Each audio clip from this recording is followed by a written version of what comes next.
Hello, hello, hello, everyone. Welcome to the Nocturnal Nerdcast, Pop Culture in the Dark. We got some breaking news. We're going to talk about this in a moment.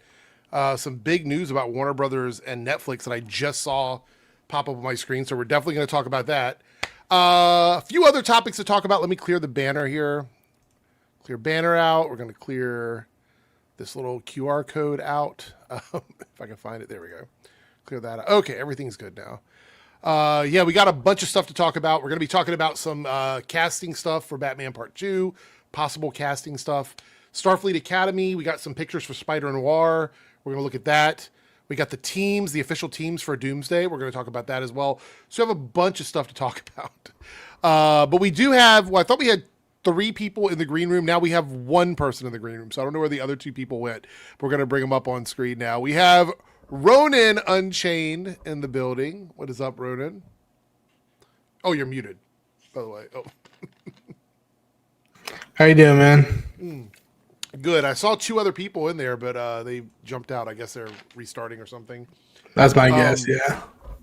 Anyway, yeah, we got a bunch of really crazy stuff that happened all of a sudden today. Yeah, Naruto, I'm going to look at that in a second as well. There's just bad news, crazy news, good news this week, rumors.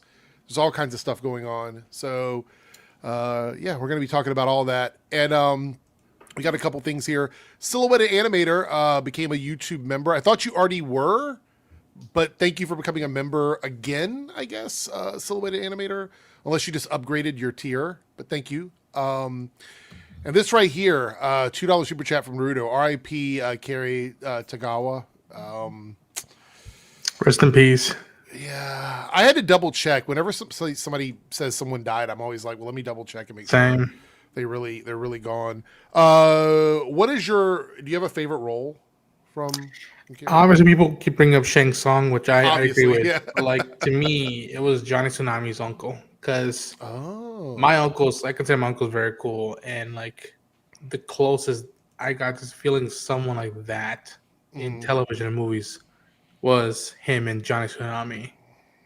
And I was just like, damn, I always wanted to meet him and just be like, hey, man, we have nothing in common except that, like, when you were in Johnny Tsunami, you remind me of my uncles a lot. Yeah. And I wish I got to meet him and shake his hand at least once, but I didn't. Yeah, I heard he's incredibly, like, polite stand-up guy, great actor, no drama, as far as I know. So, yeah. He was also in American Me, which I remember whenever I'm like, oh shit, that's him right there. I'm like, what the hell? Yeah. Okay, somebody just popped into the green room. You might recognize them. Darren. Hello. Hi, Darren. Has popped into the green room. We're very festive in here tonight. I changed the branding for the holidays, so for the month of December. We got the mistletoe over on the Nerdcast with a bow, background with toys and video games and stuffed animals and all that. So thought we'd be a little bit festive for the month of December. I would have brought my tree, but I'm like half asleep right now, and I'm like, I don't want to make noise right now. Well, we are in the process of getting our trees, yes, plural, trees up in the house. So there we go. We got a few different comments in the chat here. Where is that here? Five Nights at Freddy's 2. Anybody seen that yet? No. I didn't see the first one. I saw clips from it. I didn't even see it.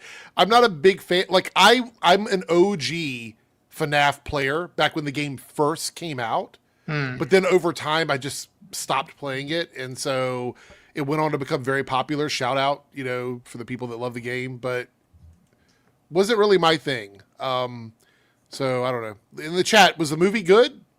Let me know. Give me your score out 1 out of 10. Was it any good? I've heard bad things. Have you seen the Rotten Tomatoes thing that? I'll look it up. Let me look it up. Hold on. All right. Let's see.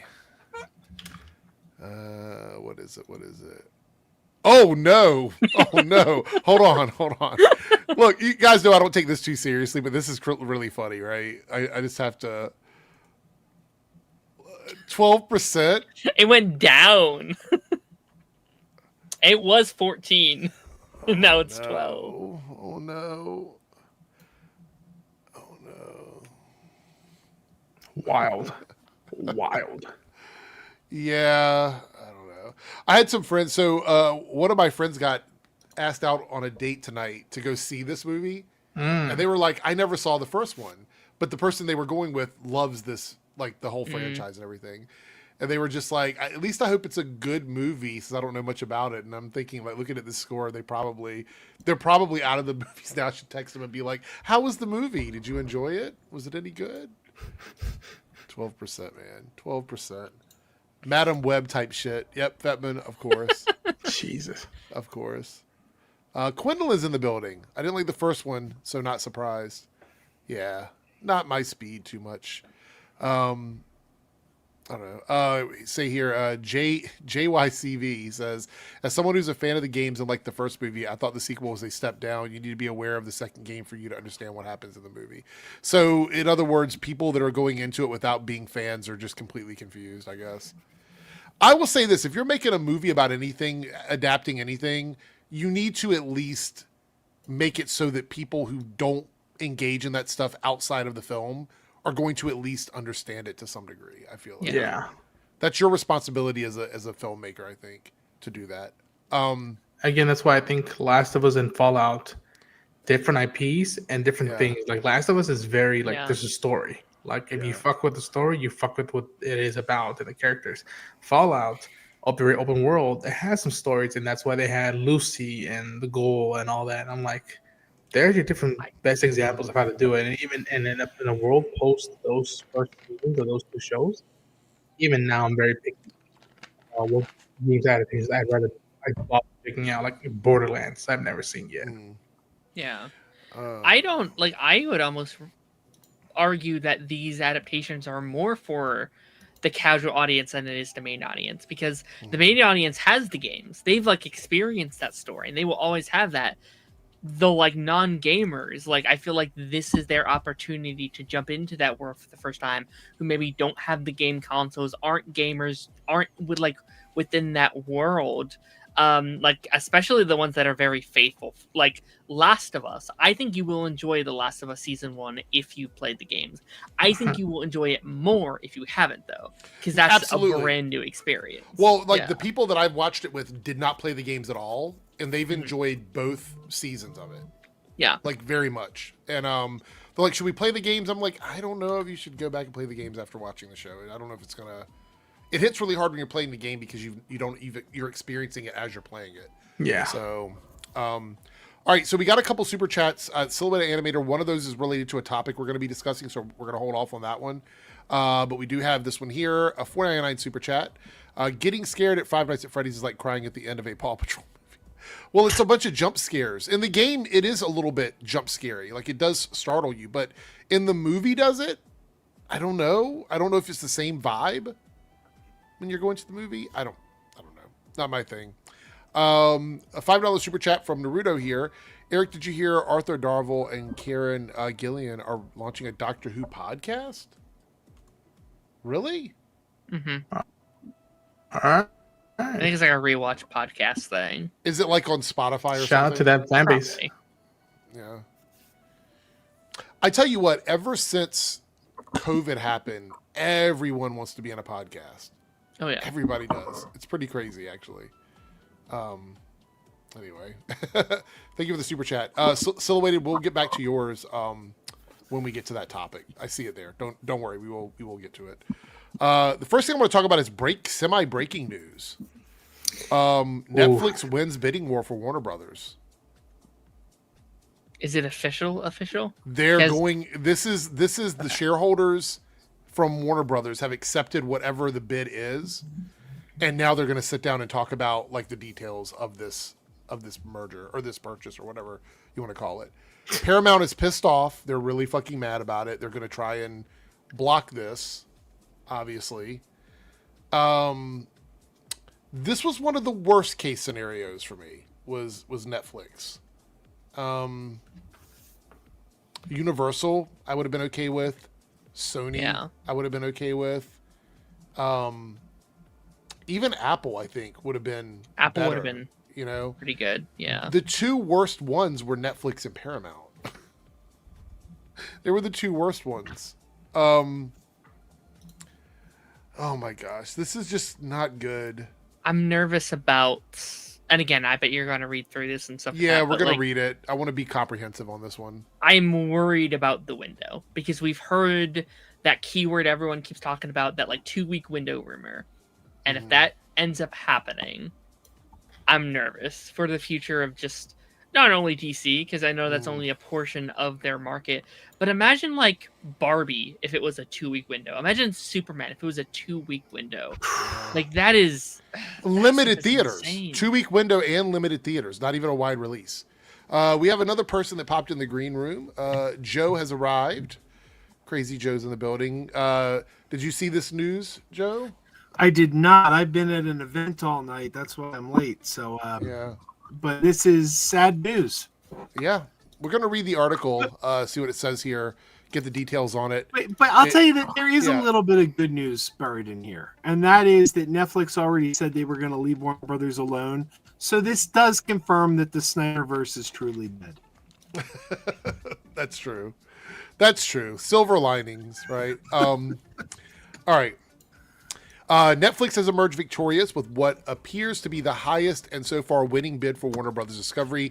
Deadline is learned and will start exclusive talks to finalize a deal. This caps a tumultuous day that saw Paramount move aggressively to counter the giant streamer and seal a deal of its own for Warner Brothers Discovery. Netflix offered around $28 a share for WBD. That's a little bit lower than I thought. I thought they were shooting for above 40, but they did 28, so that's interesting. It's been a fast-moving process and one that will reshape the entertainment landscape dramatically. WBD put itself on the block. I think that's it. That's all they know. All right, so it is exactly what I said. They won the bidding war, and now they're going to go into talks about acquisition. I am very... Okay, so let me reiterate my concerns again for anybody that might be new and they haven't heard me talk about this, but I just want to go into why I'm concerned. And you know what? The 2-week window thing is probably at the top of everybody's list. Like the idea that movies, regardless of size, regardless of who's directing it, whatever that might be, will be locked into this shorter theatrical window, right? That is a possibility. And that everything will somehow tie back into the streaming service. It will tie back into Netflix in some way. Yeah. That's one of the big concerns. My other concern is what happens to a lot of these smaller movies that Warner Brothers would put out with like these directors who don't like these big budget tentpole franchises. Are we going to see that go away and it'll just be shoved into Netflix at this point? Yeah. Any remaining contracts just getting shoved into Netflix. I don't know. We got a couple people dropped in. Jake is in the building. What is up, Jake? And Organized Chaos Bob has arrived in the building. So nice panel this evening. A bunch of people showed up. I guess this scared everybody out of hiding. I don't know. I want to get everybody's feelings on this. I've said what I want to say. I want to hear kind of where everybody else is on this. Well, I was promised $50 if I came in tonight, so. Well, you're much cheaper than that guy from Den of Nerds. Wait, people are getting paid for this? I'm getting ripped off. The $50 was not promised for me, so somebody else on the panel promised it. Darren, you put Star Trek in the thumbnail. That's like catnip. I had to be here. That was kind of for me. We haven't got to that yet. That is one of the topics. We haven't got there yet. I'm just curious. Like, is anybody really apprehensive about this? What does this look like for the future of movies? Is Netflix going to give a shit about theaters? You know what I mean? That's kind of where my mind goes. The theater window is going to be even smaller than it already is if that's the case. And there's no VOD market anymore. This would kill VOD because all these movies would not go out to pay-per-view. They would just go directly to Netflix. I mean, this is part of the issue. The government, back a long time ago, they made the law that essentially movie studios couldn't own theaters. That's why AMC is different from Disney. But with this streaming thing, because so many freaking politicians are in the government pocket, or in these corporations' pocket, they've just let it go. And now we have to deal with the fact that if Netflix just buys Warner Brothers, then what is all their movies is going to go to streaming now? Like, I mean, that's a distinct possibility. Here's the thing, though. Like, they have been like playing around with the concept, right? Especially recently. Like, we just saw Knives Out hit theaters. We've just seen Frankenstein hit theaters. We're about to see Stranger Things hit theaters. So I think maybe this has kind of been in the cards for a while. I think Netflix has been playing around with the idea for a while. I know a while ago, and I don't think it was anything official, but I know they were playing around like, well, what if Netflix opened their own movie theater kind of thing? I think that was all bullshit, right? But like, well, I believe the old law would still be in effect for that one. They couldn't do that. And they bought the Egyptian. Sure. But like, again, like they've been playing around, I think, with this concept for a while. I think Netflix has been trying to evolve itself more than like just a streaming service. Is more of a concept. They just introduced like video games and stuff like that as well. So it's like they're definitely trying to morph into something more. I guess my main question is like, one, the theatrical window is my main concern, obviously. And also, like this might be an answer people already have, what's up with Max, right? Like, what's up with HBO Max? Are they going to merge into one thing? Are we going to see, like, Last of Us on Netflix and, stuff like that? Like, so, like, those are my main questions. Watch Stranger Things on HBO Max. Thank God I bought it on Blu-ray. Yeah. I mean, listen, if they can, I 100% could see Max is going away and it just being Netflix. Yeah, this giant, very similarly to what they're doing with Hulu right now with Disney. Because the only difference I see is that HBO is a network, like a network. It's not like another streaming service. That's true. It's a cable network. What Darren's describing was kind of the case, way back in the day. It's like there wasn't all these different competing streaming services. Netflix, really were holding absolute power, like Palpatine for a while. Like they were where you would go for pretty much everything. But now it's gotten to the point, especially with all these different merges that happen, and like, hey, we're going to include Disney plus Hulu plus Paramount plus insert service here into this bundle deal, and with how much they're charging for it, they're charging you about as much as you would for cable. The only difference is you get to pick your program. That's it. I'm just looking through. Yeah, go ahead. Sorry. I was just gonna say I'm kind of getting to a point where I miss the days where Netflix was just a DVD mailing service. Yeah. I was gonna say like the biggest franchises they have obviously is like for us would be the DC stuff. They have the Harry Potter stuff. They have Game of Thrones. They have the MonsterVerse, which is like the King Kong Godzilla universe. Okay, yeah. They still have Looney Tunes, even though they Warner Brothers kind of offloaded a lot of that stuff. The Barbie universe, whatever that is, Lord of the Rings, also. I think they have Adult Swims. It's usually where all anime goes to. Yeah. I mean, there's just so much that Netflix, if they win this, that's going to turn them into a monster. Like I don't know if be through the roof in terms of IP. Have you already talked about, or are you going to talk about David Ellison's response to this? You can if you have it, you can talk about it. I haven't brought it up. I mean, David Ellison did this huge open letter where he was essentially complaining about Warner Brothers favoring Netflix's bid. And as much as I'm not a fan of David Ellison, I'm like, you're kind of killing your chances at this point. Like, there's no way after you've made this open letter that they're ever going to consider you.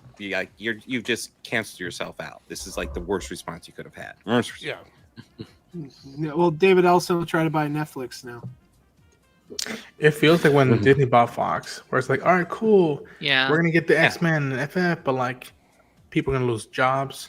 That's the industry's going to get tighter. That's the thing is like I'm not so concerned about the actual properties. I think the properties will do what they're going to do wherever they are. Yeah. But it's all of the other people that aren't the stars, that aren't the directors, that aren't the people at the top end. Like they're going to cut the workforce by at minimum like 25 to 30%. When it comes to this, for sure, 100%. But the other thing is that what do event movies look like? You know what I mean? Or is it all just 2 weeks? Will they even work anymore? I do think this will lead to less layoffs than if Paramount took it. Because if Paramount took it, there would have been more redundancies. So I do think there will probably be less layoffs with Netflix than there would have also, been. What does Netflix value go to if they acquire Warner Brothers? Yeah. I'm going to look that up right now while sitting here. Here's what I will say, and this isn't necessarily a good thing, but like I do understand why Netflix wants it, right? Because what is Netflix's biggest thing right now? They don't have a lot of IPs right now, right? All of their IPs have either ended or they're based on like some like adaptation of a thing. If they get this, they have the biggest IPs. Let's be honest, the biggest IPs in the world. It's Pandora's box. Yeah. They get the Friends, they get the like Big Bang Theories, they get DC, they get they get Looney Tunes. Like this is the shit. They will have a fucking field day.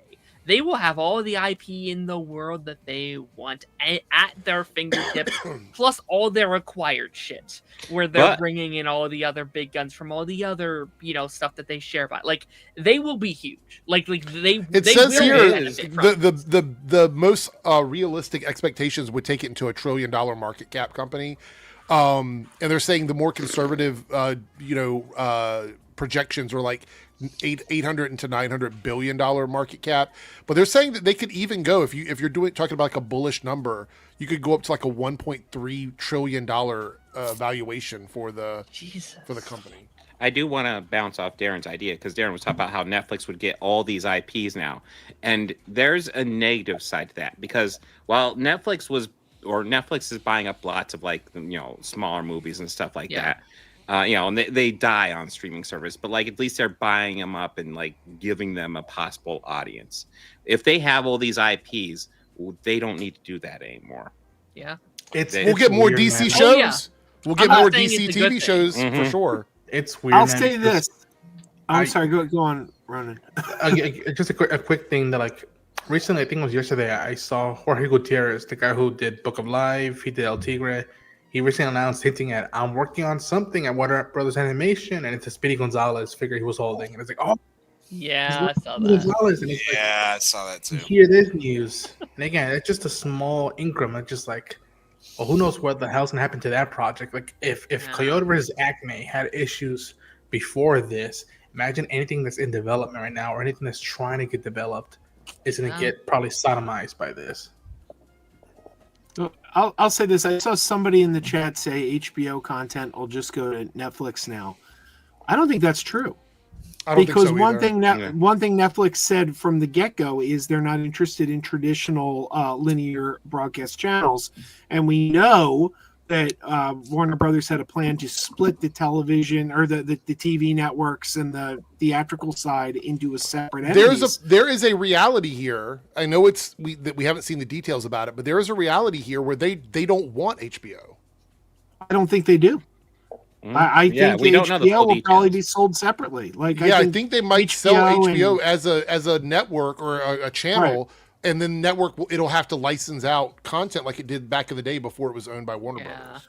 The question is, what does that do to a show like Lanterns that's being developed? Exactly. Ding, no, I think any future DC shows, like if let's say Booster Gold, if Booster Gold isn't in development yet, they'll probably develop that for Netflix. But Netflix could realistically restart the Arrowverse.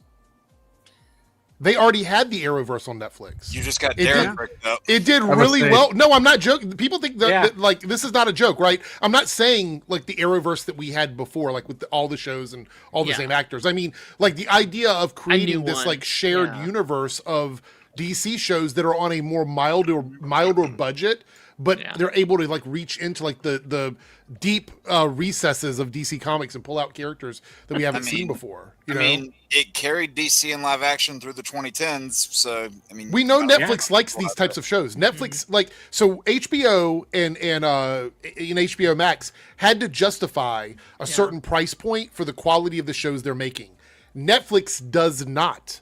Netflix has a market of shows that come out of places like Canada and other places around the world that are filmed on that smaller budget that they put out on their streaming service because they know that their viewers will watch that. There is a reality where they're willing to invest a little bit less money than what like HBO would put into a DC show, but a little bit more money than what like the Arrowverse costs per episode, because it would be like an 8 to 10 episode series. And imagine how much budgets right now are going to go up and down because Netflix is known for not letting their numbers out.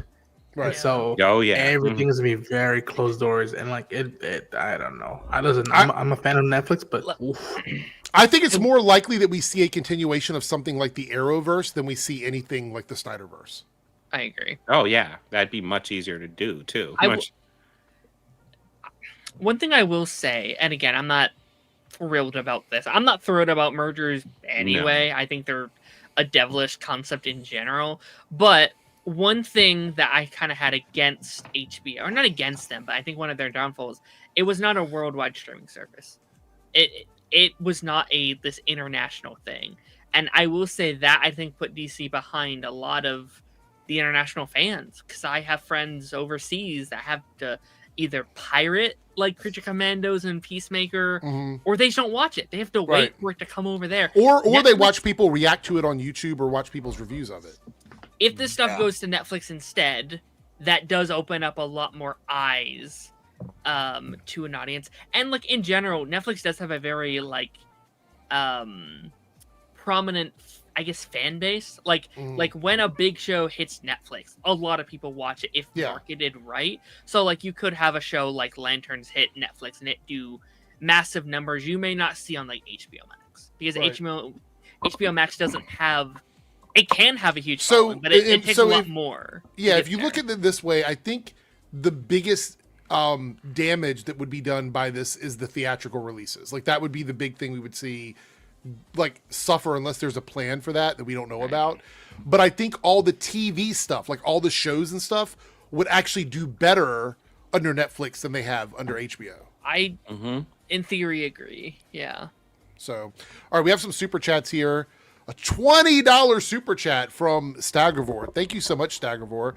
So I read that even if the WBD split happens, Warner Brothers will still provide content for Cartoon Network because they'll still have ownership of the brand, though WB Animation. So what is that? My Adventures with Superman Season 3 will likely, more likely than not, still air on Adult Swim. Okay, yeah, I mean, that makes sense. Yeah. Right, so here's the thing. We're all of my comments are under the assumption that they're buying everything. Like they're going into the table and they're buying everything. There is a reality where they decide there's things they don't want, and they're not included in the acquisition. What those things are would probably still work independently, or they would be ran by Discovery, most likely. Or the worst case scenario, they don't last, right? There is a world where we might see a mass cancellation of things that we love, and that's also terrifying. Like, you know, like we lived through the like Next Star CW buyout. What happened to all our favorite shows? Oh, that one's canceled. Oh, that one's canceled. Oh, that one's canceled. Oh, that one's going to their final season. Like, I would not be shocked if some of these are like, well, My Adventures is ending with season 3, or you know, stuff like that. Like, and they're writing off My Adventures with Green Lantern. Completely write it off. We'll never see the first episode of it. I mean, they love writing off Green Lantern stuff. The only thing I will say is Netflix is less trepidatious on TV stuff. So, I mean, if anything is going to go, I think the TV stuff is somewhat safe as long as they think they can put it on their service. Cartoons are extremely popular on Netflix. There may be a reality where all the cartoon stuff is pretty much safe because the cartoons do well. I think the reality is we lose the big budget shows that have a very niche audience. The stuff that doesn't pull in the bigger numbers. You know, Lanterns might be at risk. It might be a show they don't feel comfortable. If they get DC, they might not feel comfortable with that show. You know, I'm so curious about fucking Harry Potter. Like, what's gonna happen there? That's one of the biggest. I mean, and they got an 8-year contract. Everybody's under an 8-year contract. That's going to be the biggest show in the world, right? Stranger Things is ending currently. That is going to easily be the biggest show in the world. I don't care. On IP recognition alone. It is going to be massive, and Netflix is going to want it. Netflix is going to be like, I don't know about this stuff. That one. Well, the other thing is that you got to think that stuff may get pushed back by years because of this. Stuff that was scheduled to come out next year may get delayed for years. The Batman Part 2 could get delayed for years if this happens. Like, any project that is in development right now that is not already like in the process of being released could see massive delays. Massive delays. We got a $5 super chat from Screwface Capone. Remember when Blockbuster turned down the chance to buy Netflix in an alternative universe? This is about Blockbuster Video acquiring Warner Brothers. Yeah. And I believe Blockbuster Video is owned by Paramount, aren't they? Wasn't that a Viacom company? Or I think you're right. I think Paramount owns that IP. Yeah. So the Essence would have got what they wanted. It's so funny. Back in the day, was it who was it that mentioned something about? I think it was you, Bob, about when Netflix was like a DVD through mail service or something. Yes, like yes. Yeah. Who would have thought that that starting there they'd be where they are right now is like the largest media distribution platform in the world. I mean, that's essentially what they are. Yeah, it's pretty crazy. See, Screwface with another $2. Orange is the New Black Oz crossover for the win. God. Oh Lord, why? Oh, but You know, here's we- the we crazy. were- Go ahead. Sorry. Good. We were just talking about that Netflix house in King Prussia, Pennsylvania, on my show the other day. Yeah. Imagine the IP they'd have that shit that place though. You could have all Yeah. DC content. And it'd be crazy. Is anybody else getting lag from Joe?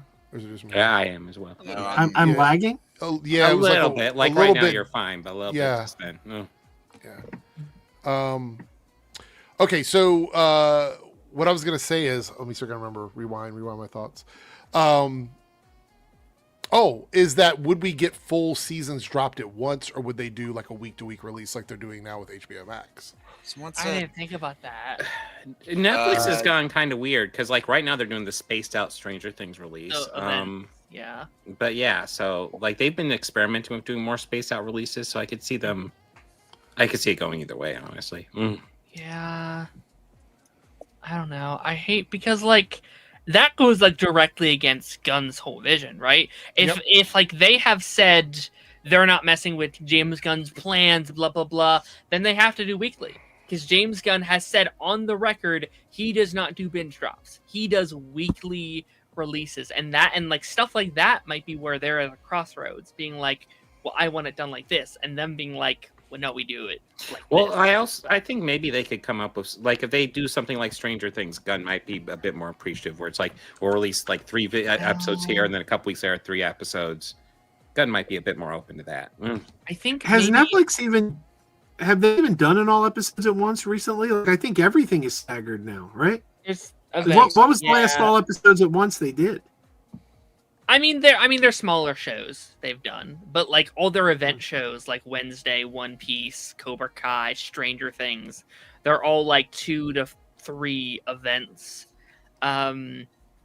Maybe a good compromise might be like what they did with like Arcane, if I remember correctly, where for like Arcane they did this like 3 to 4 week event where each week they would drop like 2 or 3 episodes leading into the end of the season.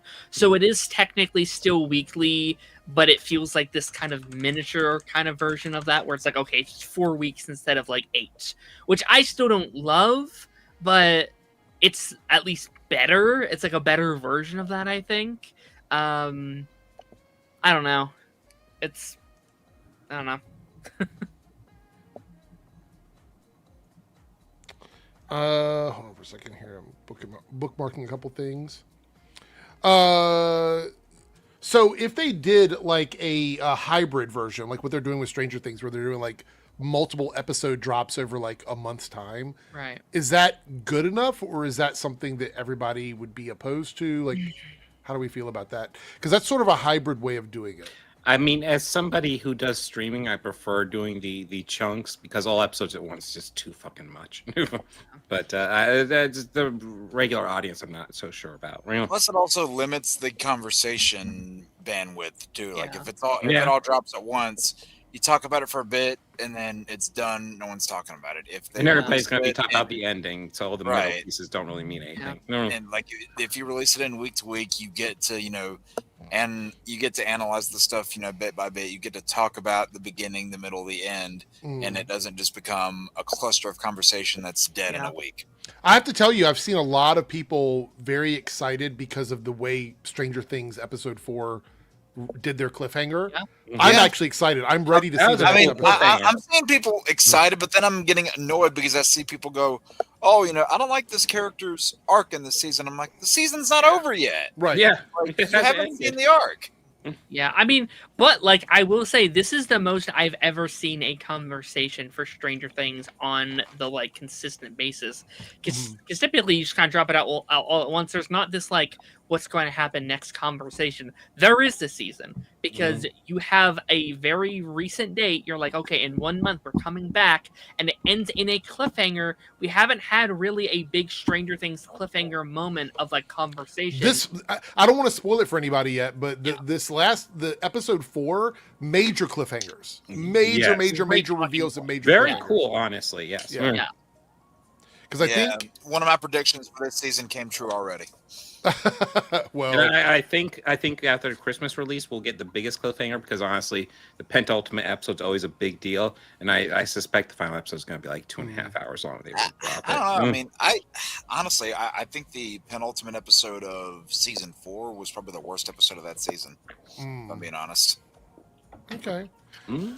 Space and Goats with a $5 super chat and a channel member. Thank you so much, Space and Goats. Sorry, lady, if you already talked about this. What do you guys think about theater releases for movies like Sinners or Screwed? We didn't really talk too much about it because I think we're shifting into another topic, but I will give a moment to let people share their opinions about this. I think that big tentpole movies, event movies, will at the very least get a 2-week window for a release, in a somewhat wide release, not a full release, but like somewhat wide in terms of like getting as many theaters as possible. I will hate the idea that in my area, because of the theaters I have are local theaters, right? The closest ones to me, probably won't get those movies, and I will have to watch them on Netflix. Yeah.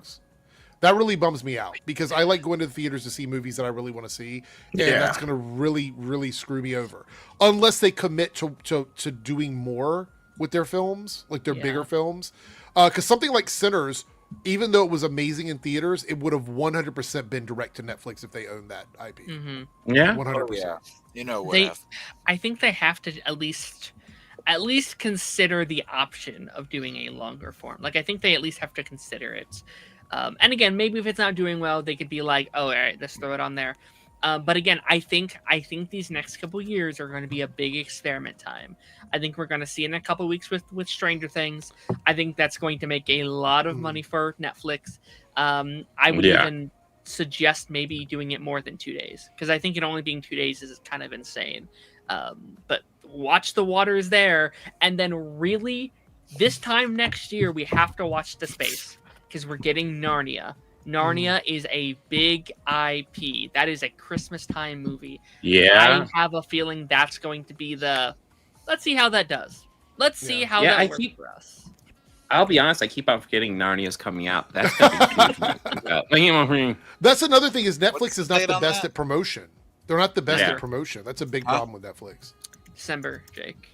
December. I know. I mean, like, when in December? Like, we're in December. No, next December. Oh, next December. Okay. Yeah. Which is going to be interesting, because they'll be paired with like fucking Doomsday. Avengers, yeah.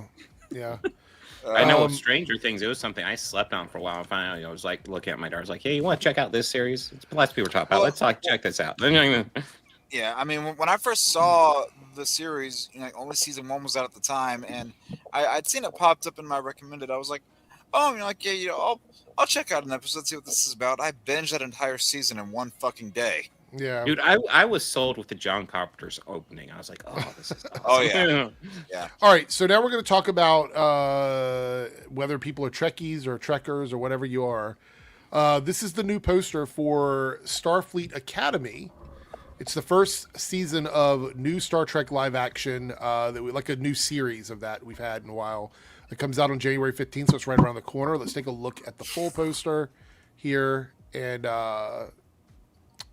give our thoughts on it.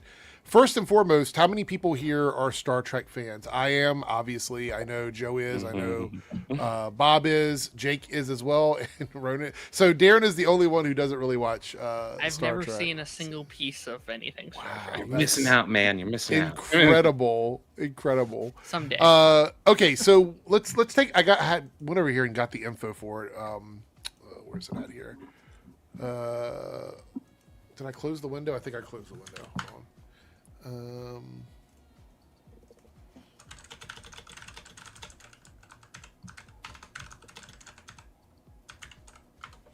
All right, so let's see. It's going to be a military-style academy that for advanced science and engineering education. It takes place. Correct me if I'm wrong, Joe and Bob. Isn't this after the Discovery So I 30, want to say 32nd 32nd century, something like that. So it's like 700 years later after most of the stuff we've seen. Okay. Let's see here. 32nd century. The Academy's just reopened, obviously, because the Federation was not around for a while. It's admitting its first new class of cadets in over a century. So this is all brand new cadets into Starfleet. So it's going to be like a school for gifted youngsters. Is that what I'm getting? Yeah, kind of, sort of. Less superpowers, but yes. We're going to get the first 2 episodes on January 15th, and they'll come out weekly all the way until the middle of March. There's 10 total episodes, and they've already locked in a season 2, so we know we're getting a season 2 already. Let's see.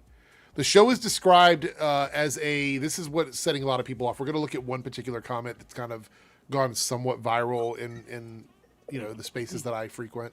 The show's described as a coming-of-age school-in-space story. Cadets deal with friendships, personal growth, rivalry, early romances, all while being trained to be Starfleet officers. So I would say, to me, it reminds me a lot of like a Buffy the Vampire Slayer or something like that, where these characters are all on the younger side, but there's older characters guiding them through the show.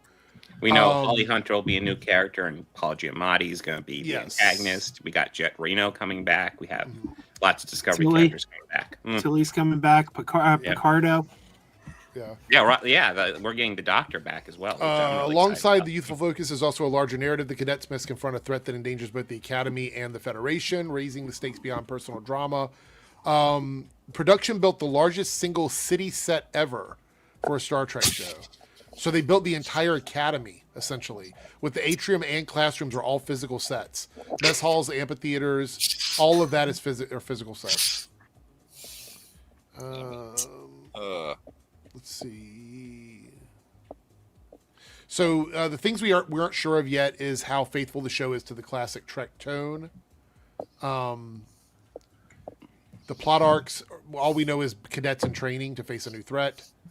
That's pretty much it. And then we have this poster here, which, to be honest, and I don't mean this offensively, but I just want to put this out there. This is what I imagine a Star Trek show would have looked like on the CW. Yes. Yeah. And that's not an insult. I know people would take that as an insult. It's not. Like, this just reminds me of that era, like the 2015, 2016 era of the CW. I want to throw this out there. As a Star Trek fan, does this poster get me excited? No. But they need to reach out to new fans. That's exactly what I'm saying. I don't think this poster is meant for people that are going to watch it already. It's meant for people who don't really watch Star Trek. It's meant to pull them in. It's even, I don't know how many times a decade or a year, you can just put some people in a ship and go to space. It's like, okay, that's the foundation, but like once in a while, you gotta like shake things up and just try something new to break out more muscles. And I think it's an interesting thing to try something new, but also go back to an old thing. Because Gene Roddenberry was trying to get a Starfleet Academy series launched in the 70s with like young Kirk and Spock. Yeah. That's an idea he's been wanting for a while. So this is like an extension of his idea, but also doing something new to try to branch out the series and maybe get some new audience. I know I've talked to my daughter about it because I've gotten her into Star Trek, and she talks to her friends about Star Trek in school, and none of them know about it. None of them care. And it's like, Hassan said it's giving me Gossip Girl in space. That's fair. There's a major part of this. I'm sorry, Rod. That's going to be a mixture of proud dad / a little bit sad feelings. Yeah. I'd be curious. Like, it'd be interesting if I was just like, yeah, I'll watch this, having like knowing nothing about the year. Darren, I think this might be a good like jumping in point for somebody that doesn't watch. It kind of like, because like what you just said, kind of like, it was like, oh yeah, that seems like the kind of show that I would be into, opposed to like me not loving sci-fi as much as other people, like comparatively to some of the other projects. Here's my fear. I know how the internet's going to react to something like this. Because let's take a look at let's take a look right now. So Robert Meyer Burnett, who loves to talk about Star Trek, made this comment about it. Let's see here. Did my screen stay? Is it still there for everybody? I see the Robert Meyer Burnett tweet. Okay, sorry. The StreamYard said it dropped my share. I was like, what? I see. Sorry, Joe. Go ahead. I was just going to say there's one part of this poster that, as a Star Trek fan, has me very excited. and that is the bottom portion where it says Star Trek Starfleet Academy streaming January 15th. That's all I need. You've got me there. Anything else you put on that poster is gravy. Well, he's got two things he said. This is the first one. Since Bad Robot and I Love 10K Ladies of the Evening, Alex Kurtzman's secret hideout usurped the Trek franchise has become the perfect metaphor for the decline of the American Republic. I don't even fuck know does what that have to do with Star Trek? Trek? My brain hurt reading that. I'm sorry, like not everything has to deal with fucking politics. Not everything has to deal with fucking politics. And again, let me say this: OG Star Trek show, were all those folks, white folks and males? No. Mm-hmm. You had a black lady, you had a Japanese guy, you had a Russian, you had an alien, who the actor was Jewish. It's just like, what the fuck you mean the American Republic? Like what the fuck? I want to say, look, I want to say. World. It's not America. It's Starfleet is world. It's fiction. One of the key elements of Star Trek is inclusion. It's not about fucking America. Yeah. So I want to point out here with Hassan's tweet, I think people are missing. Hassan, you got it, but I think people are missing that. I think that was the purpose of this poster looking like this, because Robert Meyer Burnett also shared this, and I'm like, bro, do you even realize what you just did? Yeah. He says, modern Star Trek searching for the wrong audience since 2009. This poster is literally a play on these types of posters. That is why it looks the way it does. Like, yes, maybe that's obviously you get what it. They're doing. Yeah, maybe you don't understand that, but outside, once you get over this is really hard for me to say because I'm an old person like some of the other people on the panel here, but once you get over the age of 45, they're not marketing to you anymore. They're not marketing to you. These types of shows cannot survive on marketing to 50 and 60-year-old men. Yeah. You cannot survive on that. Someone in the Star Wars corners, there was a great documentary I've told you guys about called The People vs. George Lucas. Somebody who was being interviewed said, I got a lot of bad news for us fans from the 70s. We're old. We're pungy. It's not gonna be the same as 1977. It's just like, like you're lucky if stuff is still being called back at this point. It's just like, Hassan, sorry, I just want to clear this up. I wasn't saying that you were saying it was a bad thing. I'm saying that you got it. You understood the assignments. A lot of other people have not. This is a problem I have with a lot of fandoms right now too, and not to get into like the super the like woke part of the argument and all this stuff, but like so many of these franchises that like, I've not watched Star Trek, but I know how important it has been to the cultural significance of things, and I do know it was one of the wokest shows from the start. I know it was such a big milestone for so many things over the years, and this is something that we deal with Star Wars, with Doctor Who, with Star Trek, where it's like, why'd they make this show woke? It's like, did you watch that have show you been back paying in the attention? day? Yeah, Like especially Darren, especially a show like Star Trek, which I've heard all the amazing milestones that they've hit over the years, being they were the first to do this and to do this and to do this, and they have somehow garnered the worst fan base in the world. It's like, did you ever watch the show that you're a fan of? I don't understand. I don't know if they have that worse fan base. There definitely are issues with the fan base. What? Yeah, I mean, that's but like, the yeah, Star the Wars toxic fan fan base bases. Yeah, the Star Wars fan base is much worse. Darren, to piggyback off what you said, Robert Meyer Burnett, he puts himself out there as one of the biggest Star Trek fans in the world. Like he wears that on his sleeve. Like, I know Star Trek better than anyone. But he recently had a debate with someone. I think it was Little Movie Perp. On Twitter. He and Little Movie Perp were going on because Robert Meyer Burnett actually claimed that Star Trek wasn't woke. I think that the weird thing they try to say is it wasn't woke. It was progressive. I mean, First that's of all, literally the same thing. Same thing at this point. Yeah, you're playing a semantics game. Like, water is we wet. didn't use the word woke back then. Like, the Call word woke is spade for God's sake. Can I throw in a challenge to Marvel? eventually, I don't want every part of this sector of your upcoming, future. At one point, I want the X-Men to pay homage to that poster, and I dare someone tell me that like the X-Men wouldn't do that. Like it's like they're never done it. It's a bunch of fucking kids in a school. What the fuck do you expect? Well, I mean, you gotta have them all touching each other except Rogue. She's alone. I mean, watch that. I mean, I wouldn't be a character if I didn't call back to this series, but you go back to that 90s cartoon and you see all the political stuff right there in front of you. Like, but they get storytellings. They don't hit you over the head and say, hey, look, this is what we're doing. Look at this, accept this, absorb this. They use it to tell their stories. And you can debate nowadays if stuff is subtle or not, the way it was back in the day. I mean, I would argue one of the least subtle series there is Star Trek, the original series. That hits you over the head with the politics and preaches to you all the time. It's one of the things I actually like about it. Like, it's not afraid to put its politics on its sleeve. I mean, it knows what it is. I'll give it that. And I'll tell this: like, if people think that X-Men or Star Trek were subtle, okay, I'll give you that. But let me tell you this: it's been. I wouldn't. I know, but like, I'll give him this, and I'll say this: it's been 60 years since both those things really hit the waves in pop culture. Have we learned from said things? I don't think so. So apparently, subtlety is not enough anymore. So like, hit us over the head. Yeah.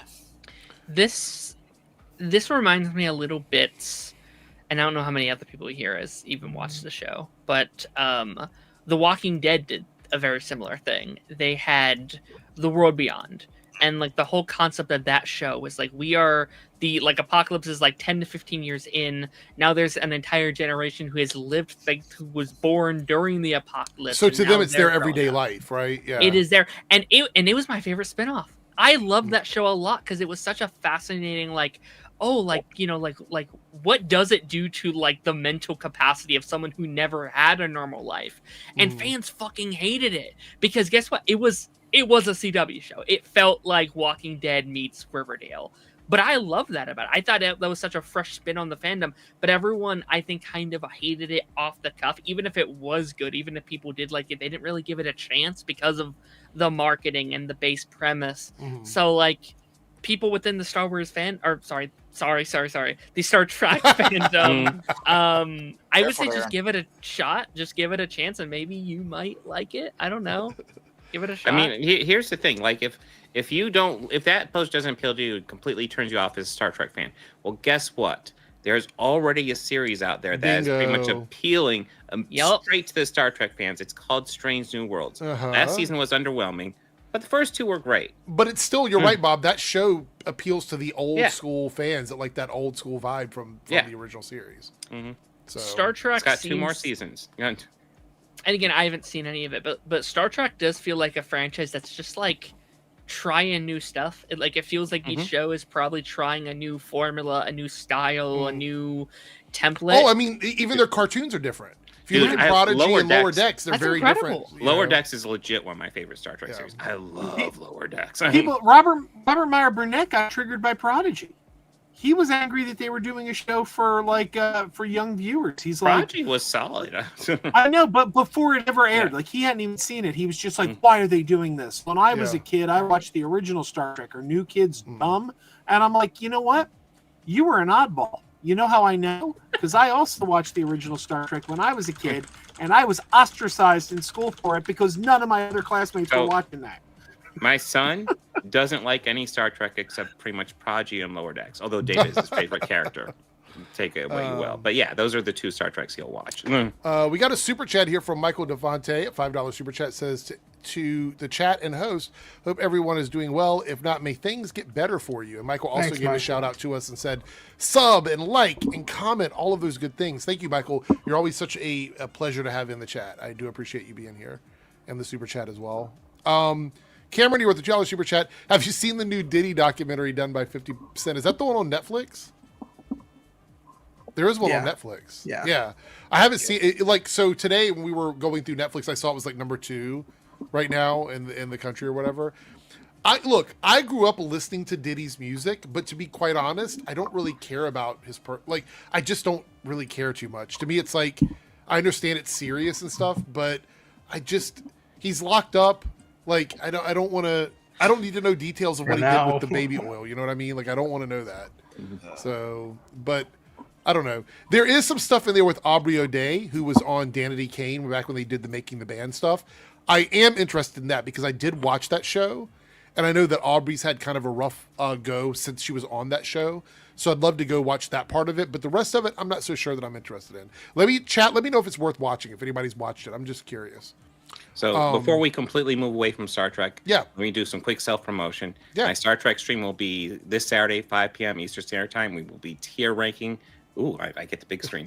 We will be tier ranking the big time travel storylines and lots of the little time travel storylines. It'll be fun. We'll figure out what the best one is. It'll be the objective list. There's no questioning us after that. Okay. All right. Well, there we go. I'm gonna have to do it. You might have to get Joe to join you for that one. Before we move on, if I could just say one more thing. Go ahead. Yeah, get all the Star Trek stuff out now. Go ahead. Starfleet Academy, I was so excited from this show for so many reasons. Number one false narrative you hear, and we talked about this on my show, but one false narrative you keep hearing from these chuds now is, nobody asked for this. Nobody asked for this. Number one, bullshit. Because since the 90s, every time a new Star Trek show has been announced, the fans have been like, ooh, Starfleet Academy? So fans have literally been asking for a Starfleet Academy show for 30 years. That's number one. Number two, as soon as we had casting info on this show, they announced an Oscar winner as the lead. Holly Hunter? I remember, I'm like, dear God, this is like the top story of the week. You got an Oscar winner playing the captain on Star Trek. Then they followed that up with Paul Giamatti. Are you kidding me? And then they're bringing back Bob Picardo. Casting on this thing is amazing, and one of the head writers on the show is oh God, I'm blanking on her name now. Mariner, Tawny Newsome. Tawny Newsome. She's Tawny great. Newsome, and she is a hardcore Star Trek fan. She knows Star Trek. She's a writer on this. I can't think of a negative thing to say about this show. I am so excited. Put it in front of my eyeballs now. I mean, the lead of the show is pretty flexible, so they've got that going for them. Well, okay. The show starts on January 15th. We're getting 2 episode drops on the first day and then 1 episode a week after that. Let's get through these super chats, and then we're going to take a look at something for Spider-Man. Let's see here. A $5 super chat from Big Bang Theory Sheldor. Have you seen the new Night of the Seven Kingdoms trailer yet? No. Is it out? Yeah. Yep. The final trailer, I think. Okay. Dropped a few hours ago. Also, Darren, I stuck with Walking Dead until last month. Now Daryl is in Spain. I gave up on that show so long ago. I don't even know where it's at. I gave it. I want to say I gave it 7 years, and then I was like, "Why am I still watching this? Why am I so?" Whatever season they did where it ended with that giant fight in the prison yard, that's the last season I finished. I think it's like season. I think I saw Michael Burnham. Sneak Martin Green. I saw her die. Negan was the last season for me. That was it. That was the last one I watched. I haven't got caught up on the last 2 spin-off seasons, but I'm relatively caught up, except for the other one that had like 6 seasons. I didn't get caught up on that. I'm not gonna lie. I kept on hoping it would be like season 1 again, and it never did. I don't know why I gave it so long. I don't know. Jake, you got to remind me what they are. I'm typing. Although somebody, Jake, I forgot. You have to remind me what they are. I'm typing. Chris is bringing up 28 Years Later. I don't know if you guys saw that. That movie was surprisingly good. I have not seen it yet. Yeah, I'm excited for this sequel. I need to get caught up. So different from 28 Weeks Later was really disappointing in my opinion, but 28 Years Later was so different than what I was expecting, and Jake, it surprised me. It was solid. A new one's I'm next month. typing them. I can't believe there's a new one next month. I feel like there's hardly been any marketing for that. All right, so let's go ahead. We're going to jump into this next topic, and that is first poster for Spider Noir, starring Nicolas Cage. Yeah, baby. Oh yeah. I'm actually surprised this is Prime Video, but I don't know. I'm game. I don't know. Take a look at this. Yes, this is confirmed. Yeah. Damn it, I'm wearing the wrong shirt. Some footage already leaked. Yep. I don't want to show the leak footage because they keep getting people. I didn't know it would be Nicolas Cage returning though. That's fun. I when I saw the set photos last year, and plus stuff from that footage, and then now this. Again, I wouldn't be in character if I didn't bring this up, but I got a lot of Darkman influence. So wait, is set photos? Is this going to be live action? Yes. Yep. Oh my god. So a couple things. Live action is both in color and black and white. You can watch it in either one. This is one of the few times where I'm feeling like black and white. I'm watching the black and white. Yeah, I'm watching black and white too. 100%. Yeah. But the interesting thing is, it's Ben Reilly on the door. You see that? Yeah. Is any Spider-Man fans? I guess if you watch the cartoon, you're probably familiar with that. If you read the comics, for sure familiar. Jake, how do you feel about that? Because you are a huge Spider-Man cartoon fan. So yeah, like I said, I'm wearing the wrong shirt tonight. But no, this is one of my more anticipated projects for next year, even despite everything we have coming out. Just you know, the unique character, the unique presentation, just the style that they're taking. I essentially want to see, for anybody who played the Shattered Dimensions game from about 15 years ago, this is that in live action, essentially what we're getting. Like give me that 1920s mob setting, the classic music, the hues lighting, that golden hour light effects. There's a lot of choice words I could throw in here, but it doesn't even really do it justice. That's the thing. And you're actually going to see like really good detective stories here, kind of in a similar vein to. This might be a poll, but for anybody who's seen a movie, The Maltese Falcon, I literally was about to say The Maltese Falcon. You might get a little bit, because this literally reminds me of Sam Spade's Door.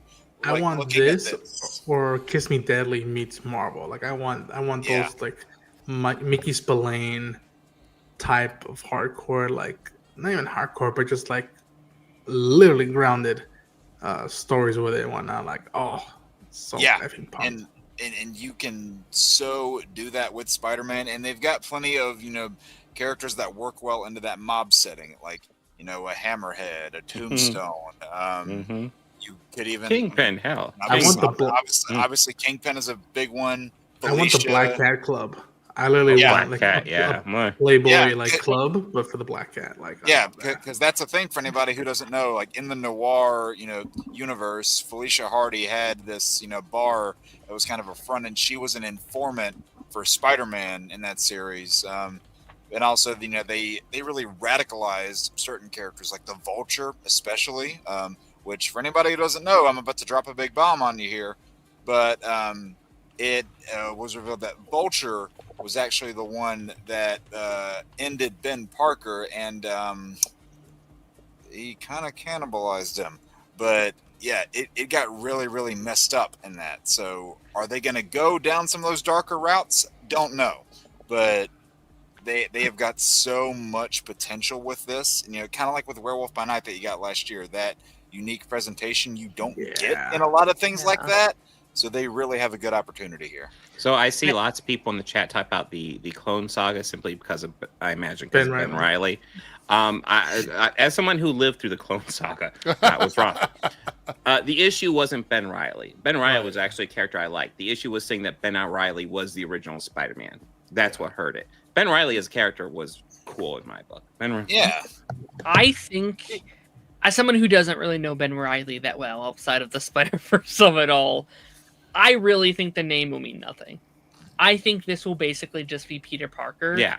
They just legally cannot call him Peter Parker. Like, no, that could be an alias. Like that. That could be an alias. All you know. Yeah. Like, it seems like legally it was like, you can do the show, but you're not allowed to use the name Peter Parker for the Amazon of it all. Well, in fairness, they never called the Noir Spider-Man in the Spider-Verse movies. They never called him Peter Parker. So all I need is just like, I don't think so. All I need someone is like who knows his true identity. Just be like, be careful, Peter. That's all I need. Is good enough for me.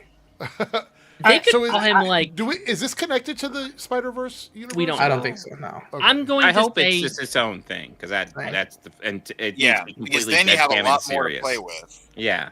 Yeah. I gotta ask again. Are we sure this is confirmed? Because the early reports I saw said that this was going to air on Amazon Prime internationally and MGM Plus in the US. And I'm noticing here it does have the Amazon Prime logo, but it's not English. The language above Amazon Prime is not English. So do we know that this is going to be on Prime? Because I don't have MGM Plus. I'm pretty sure I saw a post on Amazon Prime saying they're posting it. So I think they might have changed it because I think it is going to be Amazon Prime. If it's MGM Plus, I was annoyed because I don't know anyone that has MGM Plus is the dumbest thing ever. Since Amazon owns MGM, I don't understand what the fuck they're even doing with that. I'll tell you right now, if they do the whole MGM Plus thing, I'm only going to subscribe for the free trial just to watch this. That's it. Same. Yeah. Same. I might not even subscribe for the free trial. I might just say, well, I'll just wait for this series to come out on something else. I hope this comes out physically because I would love to own this. Oh yeah. I feel like people really haven't processed that we are getting a live action Spider-Man series next year. When was the last time that's happened? The 70s. Yeah, the 70s. That is insane. And it was a terrible failure. I mean, figure from the 70s. Unless we're talking about the Japanese one. I was going to say America tried it and Japan tried it. Okay, so according to what I found, I don't know if this is true or not. We'll have to wait till we get more concrete information. But the series will launch first on MGM Plus in the US and then on Prime Video the day after. I can live with that. I can so live with that. So it's a one-day difference in release between MGM Plus and Prime. Okay. Stay off social media for that one day. But much like Star Trek, Starfleet Academy getting Holly Hunter, not only the fact that we're getting a Spider Noir TV series, the fact that they got Nicolas Cage to a series, that's pretty big too. I've already been back. I was gonna say, as long as they bring back his classic catchphrase, "I am the emissary of death." Well, I love his line from Spider-Verse. He's like, I like drinking eggnog and I like punching Nazis a lot. And why not? Look, Silhouette Animator says line, that MGM subscribers are going to spoil. And also, shameless flex, the most recent miniseries run of Spider Noir. I have a couple pages original art, and now because I was like, you look at the pages, it looks like in the book it's Peter, but he looks like Humphrey Bogart. He looks like Indiana Jones in the Temple of Doom with the white suit, and like, okay, he's gonna go and run off and like put on his like detective stuff with guns, and it's just like, what the like he's got that Sam Spade look down. Yeah. I mean, I see the chat mention that Nicolas Cage is a comic book fan, and yes, so Cage is a reference to Luke Cage. Luke Cage, yeah. And then also he named his son KL. And I think really, really, I didn't know that. In the 90s, I think he had his copy of Action Comics was stolen or something like that. I could be wrong, but like I remember being like, that was a big story that he had a copy of Superman's first appearance, but that he apparently lost it or got robbed. I think what people are also kind of forgetting around this is who's producing the show. Lord and Miller. Bill and Crispin. Yeah, like they are back for this. Lord and Miller are fire, man. Dude, they are. I met them about a year and a half ago at a like. It was when they were doing Across the Spider-Verse with like a live orchestra. I got to meet them, and I kind of wish at that time I would have heard a little hint of this. Because we were all having a little bit too much drinks and whatnot. But I wish I would have asked them like, "Yo, you doing anything live action with this stuff?" And I wish I would have talked about it because this, as someone has said it, it's been under the radar. It's not getting that much attention. And as soon as they drop official footage, it's gonna go like wildfire, I think. If they play it right. I'll say this: out of all of the shows that we're getting next year, this is like behind X-Men 97 season 2. This is the one I'm looking forward to the most. Wow. This 97 and Cape Crusader. What about Lanterns? I mean, I am definitely looking forward to that. Don't get me wrong. I mean, I'm glad we're getting Green Lantern content for the first time in over a decade. I need a teaser. You're right. Like, shout out to I just hope they do a good job with Lanterns because oh my god, you're going with. I may or may not have seen the leak stuff already that happened a few months ago, and that stuff already sold me. Yeah, I saw like a piece of it, and I'm like, you know what? Nope, I don't want to see anymore. Well, the exact came out like it was kind of official. Like Discussing Film had posted it, and I saw Discussing Fish reaction video. videos. Then they got a cease and desist thing to like take this down. Yeah. They should have just let it come out. Like that was free marketing. That was weird. Right. I mean, all of the people covering it. That was free marketing. We got a super chat here from Silhouette Animator about the Spider Noir reveal. Ben Riley Noir equals Aunt May. Riley's granddad would be a convoluted since she marries a man with the same first name. Oh, well, and thoughts on that, Jake? Is it breaking your mind now? No, it's not that. It's just there's a little more layers to that statement. Yeah, there's lots of layers to that one. It's not that clean cut. No. Because I mean, that statement down there that brings in the second Scarlet Spider, Kane. You right. can just So wipe it away. Also, you can just do whatever you want. Listen, I also, and again, just a random thought, like Nick Cage starring. I hope, and I'm not claiming he has never been fit or anything like that. I'm just hoping that like by the time they started shooting this, that he made an effort to like look like I could buy it. He's in the suit. All the parkour stuff I'm gonna see, I know that's gonna be Nick Cage, but like I hope when he's like you could see him in his regular clothing that I could easily buy it. Like, okay, I could see this guy jumping on rooftops and whatnot, even though he's a masked up and whatnot. So I'm hoping he transforms in some way, because I think he also transformed for an Al Davis movie with Christian Bale. And it's like, okay, if he's willing to do that as John Madden, I hope he does that for Spider Noir. And I'm just happy to get a new Spider-Man thing that isn't just focusing on him as a teenager. Right. Yeah. Eric, I sent you some of the set photos we got last year. Can you just pull some of those up so we can see these again? Yeah, show a picture too. From Spider Noir? Yeah. Show a picture too. Yeah. I think it's cool. I haven't seen anything, so I'm game. Where'd you send them to? Your Discord DM. All right. I think it's cool, just the like variety of Spider-Man content we have. Like we have this that's so tonally different, and then we have like Friendly Neighborhood Spider-Man, which is our high school Spider-Man, which is totally awesome, by the way. No, it's awesome. We have Tom Holland's movie, which is him in college. We have Beyond the Spider-Verse, which is obviously such a different take on the character, as it's a different character. And then you also have the like Insomniac games, which is like an adult Peter Parker outside of school altogether. Like there is something I feel like for almost every single Spider-Man fan, and if you can't find it there's like 100 years worth of comics you can pick up. Like, well, this is mine.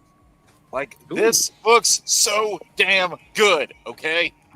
That's awesome. I'm playing the score from Casablanca, from The Big Heat, from all these popular like just seeing this is getting Darkman stuff in my mind. We got that one, Chinatown a little bit. This one here, which is a bigger shot of them. Yeah. Oh, I like that. I like they got the whole. Yeah. Awesome.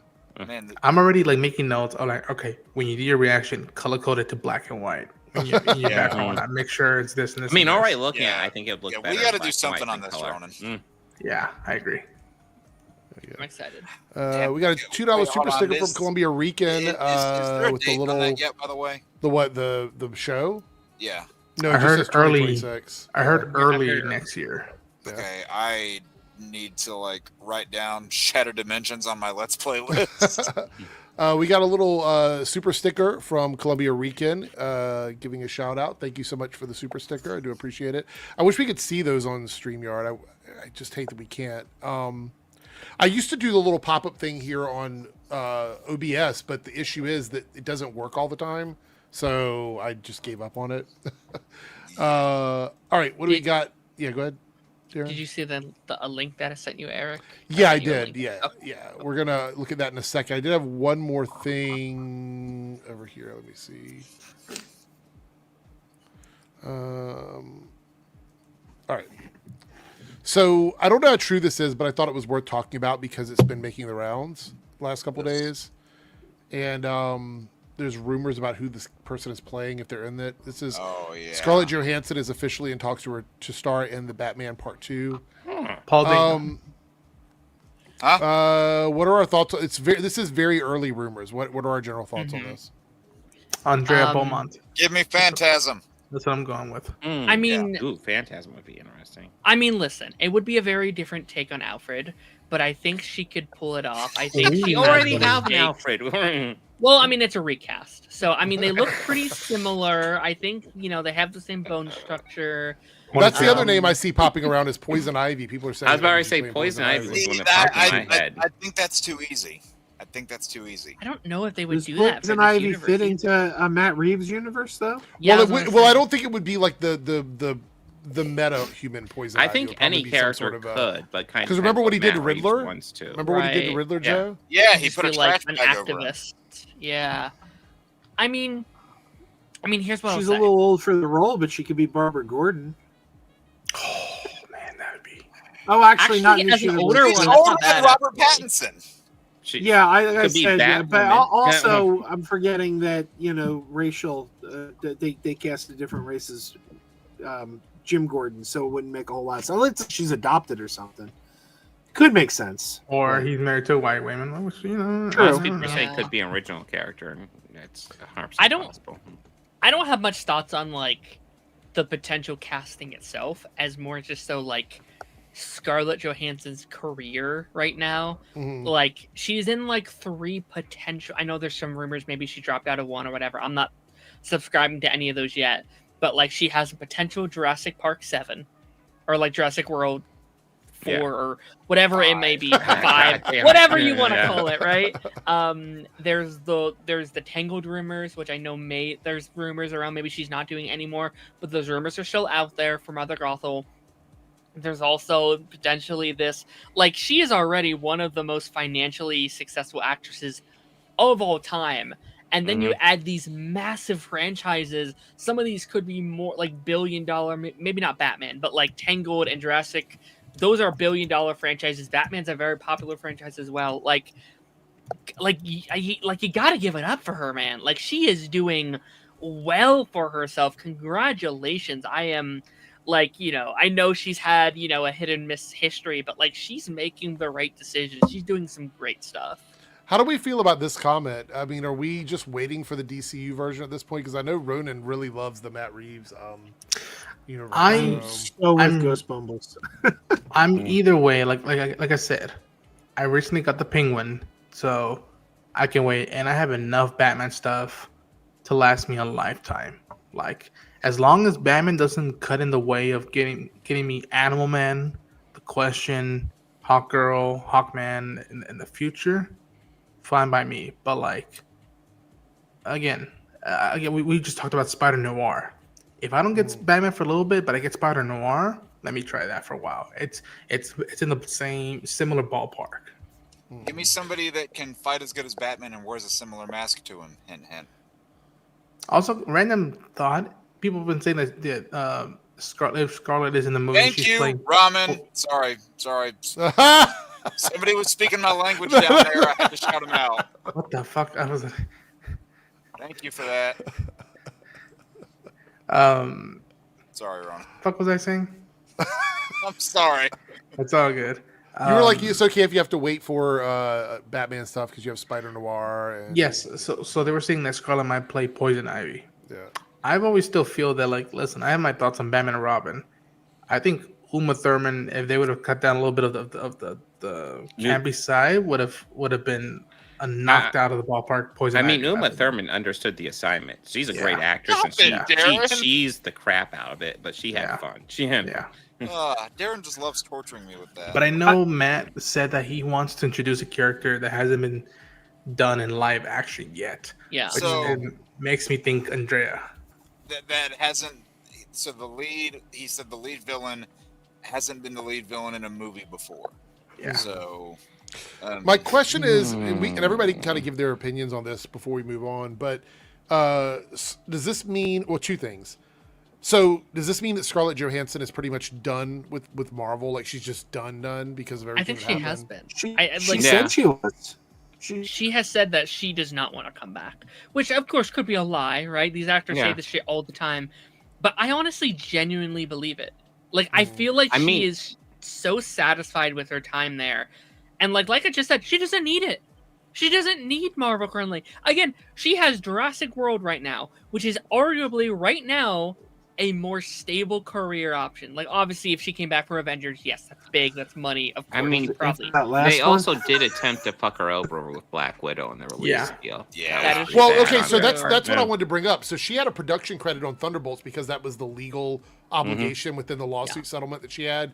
That anything that included her character by name, she would get a production credit on it. So that's forever. So if that version of Black Widow is ever mentioned or alluded to or even name dropped in the least, she will get some sort of production credit on it or some check will come her way.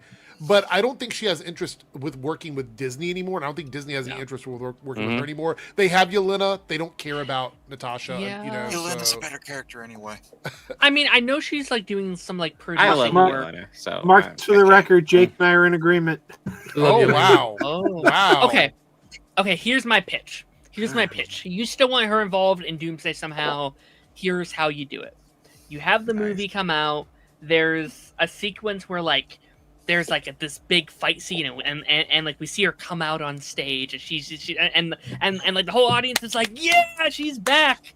And it's Mystique. Dude, oh,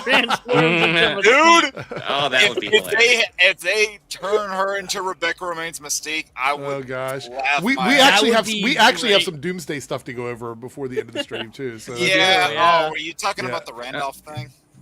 No, not that. No, We're not something going to talk else. about that. I was about to say. We're just going to look at the teams. I'm not listening to anything Grace has to say. Columbia Rican here with a $5 super chat says, I'm okay to have Batman's villains all introduced prior to Batman, and keeping Batman as a background threat would be awesome until it's time for his movie. And that's a $5 super chat on the Debunks channel. Thank you so much, Columbia Rican. Any thoughts on this? Keeping Batman as a background type character of the DCU? You know what I want right now? And we've talked about this before. The Court of Owls. Just keep hinting at them subtly.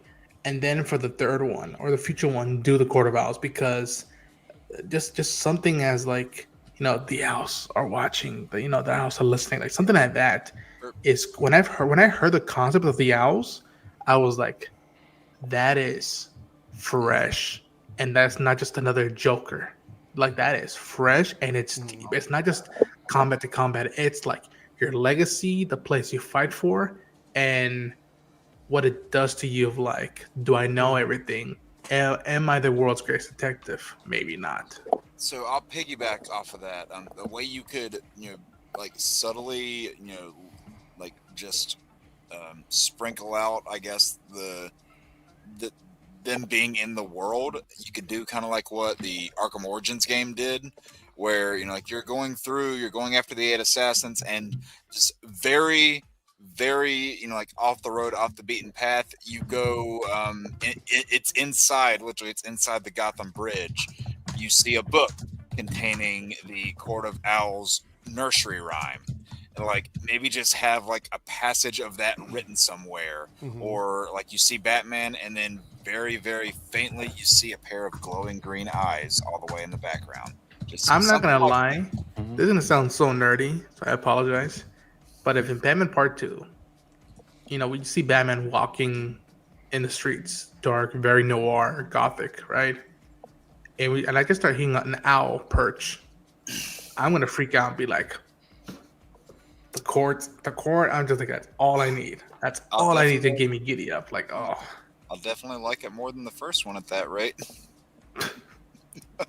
I'm not trying to yuck anyone's yum. No, I am curious. How many people here are excited for the second Batman movie, considering the first one was like lukewarm for people? I love the first one. I just wish it was a half hour shorter. Wait, I mean, I'm not like shitting on it too bad. I own the movie on 4K. Are you excited for the Batman Part 2, considering how things went with the Batman Part 1? Yes, I hated that it's first a great movie. I wish we could be getting Brave and the Bold sooner. I'm more excited for Brave and the Bold, but listen. I think creative freedom is more important. I think letting the directors cook is more important than getting my Batman sooner. So as long as Matt Reeves gets to do as much as he wants to do in that universe, I'm game for it. I'm excited. I hope it's good. I don't know. I do think having both ongoing is good for DC, because in this era you can do both. You can do both in this era. What's Sorry, go ahead. Finish your thought, Darren. I was just gonna say, like, that lets the DCU become less Batman insane, right? Exactly. Because that lets them be like, oh, we don't need 5 Batman movies in the first 5 years. You could you can chill out and let other characters get that spotlight instead of just him all the time. Yeah. So I'll tell you this, just to show people that I'm not a flat out hater for this, I bought this thing with my own money. So Yeah. I'm not the biggest hater. I'll tell you this: I hated the first movie. I couldn't stand it, but I loved the Penguin. So I don't know. I'm on the fence. It's like I didn't even want to watch the Penguin. People are like, "You gonna watch the Penguin?" I'm like, "No, the movie was garbage." But then I watched the Penguin, and I'm like, "This is great." Part 2 is being written by the guy who created Terminator Zero, and from what I've been hearing, it's going to be shot by the guy who shot The Killer, who recently worked with Fincher. So I'm excited. Is there some drama between Tarantino and Paul? Yeah. Okay, so I was wondering if you were going to bring that up. He recently went on a fill me in, because this is one that I haven't seen anything about. So he went on a tirade about the article actually, because I was actually double checking it before I brought it up because I didn't know if we wanted to discuss it. Yeah, he listed 21st best movies of the 21st century, and then in the same time frame, he went on some podcast and saying he's not a big fan of Paul Dano and Owen Wilson, and I think he called Paul Dano the worst actor in SAG. Worst actor. Yeah, he called him the worst actor in SAG. It was he put There Will Be Blood on his list of best movies, and he's like, but it would be higher if Paul Dano wasn't in it, and that was kind of the springboard. Here's the quote I actually have pulled up. Obviously, it's supposed to be a two-hander. It's about There Will Be Blood. He's saying Paul Dano and Daniel Day-Lewis. But it's also drastically obvious that it's not a two-hander. Tarantino said, Dano is weak sauce, man. He's a weak sister. Daniel's eating him alive. Austin Butler will have been wonderful in that role. He's such a weak, uninteresting guy. Daniel Day-Lewis shows that he doesn't need a strong foil. The movie needs it. He doesn't need anything. It's supposed to be a two-hander, and it's not. You put him with the weakest fucking actor in SAG, the limpest dick in the world. Now, I heard that in Tarantino's voice, by the way, as you were saying. Weak sauce. I can't believe it feels so weird to hear Tarantino use that verbiage. So, real quick, I actually wasn't a huge fan of Paul Dano and There Will Be Blood. I did think he was weak in that. That being said, he's done work since then that has blown me away. So I would not insult him, and I definitely wouldn't insult him like this. Tarantino is coming off like a fucking child here. It's dude, the dude's a talented actor. The fuck. No. I'd like to point out that on Monday night's stream, when I got the question, "What villains would you want to erase?" I put Paul Dano's Riddler on my list. I thought he was great as Riddler. I also thought he was great. I think the best Riddler we've got is Gotham. I think. Listen, I know this is very ironic coming from people that is currently on a podcast, but I do think we sometimes need to normalize keeping your thoughts inside, especially on a professional setting. You are on a platform. You are one of the most well-regarded creators in the world. People really garner what you say. So I think when you are on a platform just being oh yeah, fuck this guy, it's well, what do you do to you? You don't have to like him. You don't have to enjoy his stuff. But saying that on a platform like that could really harm his career. There could be very powerful people hearing that and be like, all right, well, we're done casting him because this person doesn't like him. That is damaging shit. Mm-hmm. I think sometimes we need to normalize shutting the fuck up every now and again. I think that's so weird, man. Well, Darren, I want to point out. You said it could damage his career. It should have the same amount of probable backlash on Tarantino. It should. But I would also want to point out that we're not you talked about people on podcasts or whatever. We don't have the same level of power that someone like Tarantino has, right? Yeah. So if we say we don't like Paul Dano's character or whatever, and we don't think he's a good actor, that literally will have no effect on his career whatsoever. Yeah. But you have someone like Tarantino say that about you in an article or at a convention or somewhere where he's going to get quoted and stuff like that, that will have an impact on your career. Yeah. For sure. Yeah, and like I said, you look at something like There Will Be Blood. I wasn't a huge fan of him in that. But I look at something like Love and Mercy. He was amazing in Love and Mercy. I liked him in The Batman. I think he's done talented stuff. Yeah. And I think just panning him because of this one role you didn't like, there's been plenty of actors who do a role and I'm not hugely thrilled of them. And then I come back around later and go, hey, they're actually pretty talented.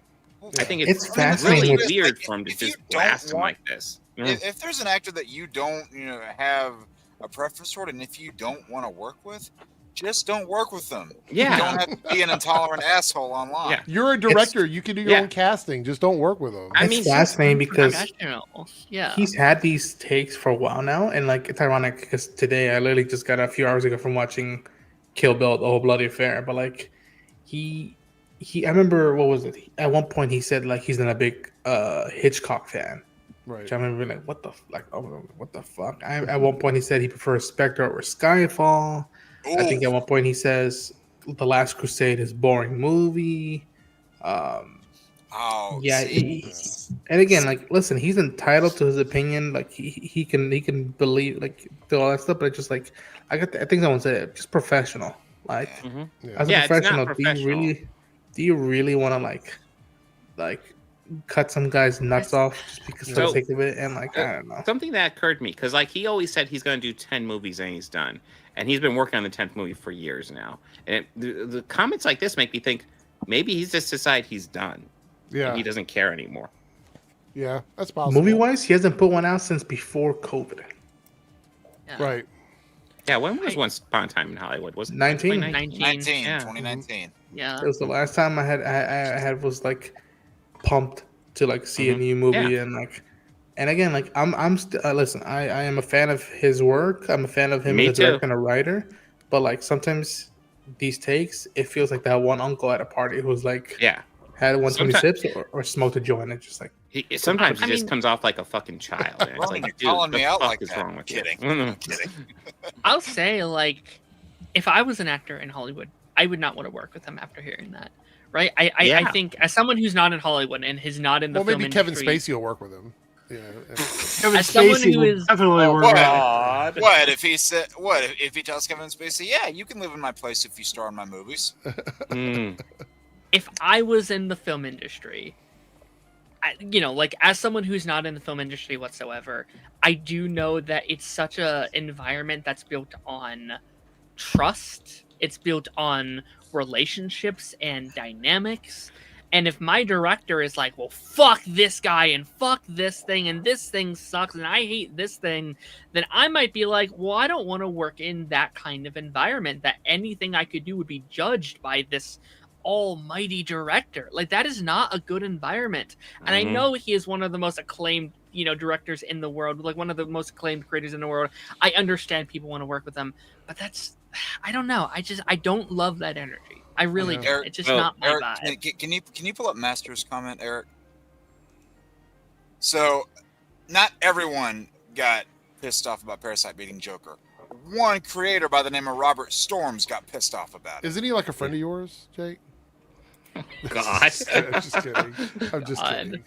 Listen, man, Joker's about real-world societal issues. So I don't know what Parasite's about, but it's not that, right? Darren hinted at it, but like, I still would want to work with him. But after hearing these takes and hearing these comments, I need to be aware that it's something I'm lucky to be on a set with him. I have to lower my expectations and just be like, hey, yes, he's one of your heroes and idols, but like, don't if he challenges you on that, like, don't rest your balls. Like no.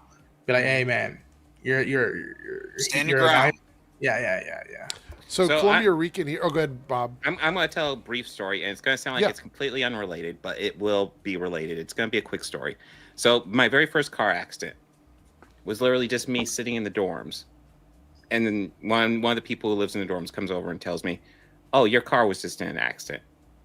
And I was just like, I'm right here. What the fuck are you talking about? Turns out somebody was backing up, got their bumper caught on my bumper, and pulled their bumper off. That being said, me sitting in that dorm must be exactly what Paul Dano feels like right now. It just something. He's minding his business. You're minding your own business. What the fuck? Yeah. Matt Reeves came to his defense. The writer of, I think, the Batman Part 2 came to his defense. Alec Baldwin, I think I heard, came to his defense. Wow. I don't know if I love that one, but and again. Did Gina Carano come to his defense too? I'm just curious. I don't know. Yeah. I mean, if someone paid her enough, she would. Be true. Columbia Rican here had a super chat, $5 super chat. Thank you, Columbia Rican. After this, I doubt Tarantino, just like Kevin Spacey, won't have a redemption arc like Robert Downey Jr. had playing Iron Man. I've met the man. In person, he seemed like a very decent person. Went out of his way to he made eye contact. Some people were very like they just like sign stuff and just go away. Like shook his hand, seemed nice, but like yeah, it's I don't know.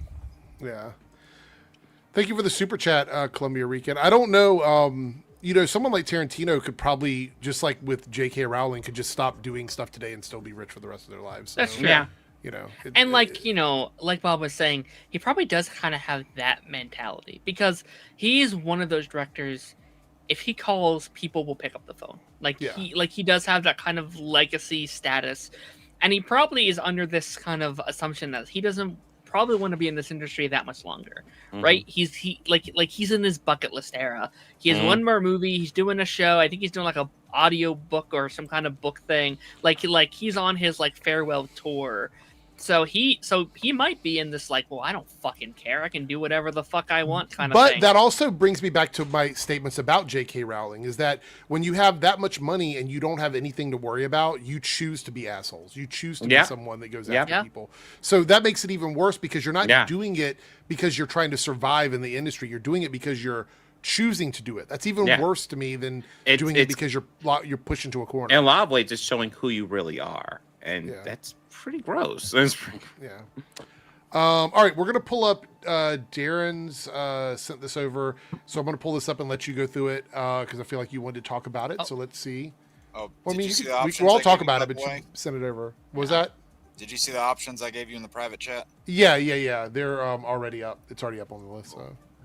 All right. So, Darren, you sent this over. This is the Alamo Drafthouse customer ranked their 10 most anticipated films of 2026. So, what do we think? What do you think here? Darren, you're going to fall asleep during their number one. Fun fact, I've fallen asleep on both Dune 1 and 2, and I had to watch it a second time. So boring, man. I'm so sorry. Wait. Hold on. That number 10. Since when is that title a thing? A lookout? I have no idea. Why is that a thing? Listen, Avengers, Spielberg, Project Hail Mary, Mandan Grogu, Supergirl. Those are like 5 that make my top 10 anticipated list. All the other ones I am excited for, but like those are the 5 ones that I'm like, you give me tickets for those right now? I'll go get them right now. Number 8 has me a bit stumped.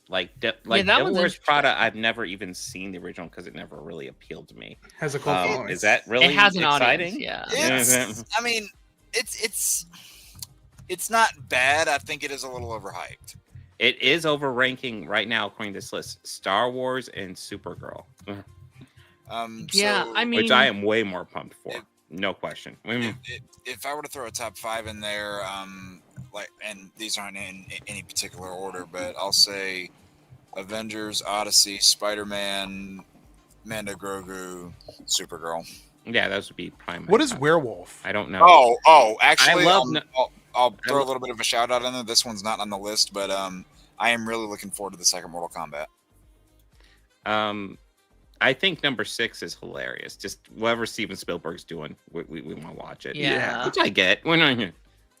I mean, Werewolf what was is his last from, movie? Was it West Side Story? West Side Story was really good. Yeah. Is that his last one? Yeah. All of these I know about except for Werewolf. I don't know what that is. I don't know what that is either. The spelling, it made me think of Beowulf. So nobody else heard of it either? Werewolf is the I've Robert heard of it. I Eggers just one don't know what from Nosferatu. Yeah. Yeah. Oh, interesting. Okay. Is that the correct spelling? Is that how it's spelled? Yeah. That's how he's choosing to do it. Yeah. Okay. I still and hey, you know what? I mean, Robert Eggers has got a good record, so. Yeah. So let's. I'll throw this on here too. I can't believe I didn't bring this up yet because it's coming out in like a month. Send Help. Yes. Oh, I saw Sam I'm Raimi looking one. forward to that. Yeah. Rachel McAdams and Sam Raimi. I'm game. One that's not on this list. Sorry. Go ahead, Jake. I just saw people commenting on the trailer for Send Help saying, "Wow, Multiverse of Madness fucked her up." So one that doesn't make the list here, but if it's like top 2 or 3 is the Cliff Booth movie. Oh yeah. The David Fincher directed Tarantino script that they say it's going to be released in the summer. I am pumped as hell for that movie. Okay. Yeah. I mean, this seems to be very much like on the acclaimed side, right? Like there's a lot of these very like, I guess like professional movies on here, like a lot of very director-based stuff. Like Dune obviously has been very acclaimed for part 1 and part 2. The Odyssey, Werewolf, Steven Spielberg, obviously Project Hail Mary. Like a lot of these feel very like director-driven. And then there's a couple of those box office ones where it's like, okay, Doomsday and Supergirl and Mandalorian. I guess the ones that are missing for me just on my list is like Hunger Games. I'm really into. And the new Avatar movie, which I understand maybe they're. I know that's more fandom wise. Well, that's not 2026 too. Yes, it is. No, that'll be later this month. Actually, right? No, the other one. Avatar: The Last Airbender. Last Airbender. There's a never not mind. Blue Avatar, Aang Avatar. Yes, yes, Okay. the Avatar Studios. Okay, yeah. the original Avatar. Okay. Yeah.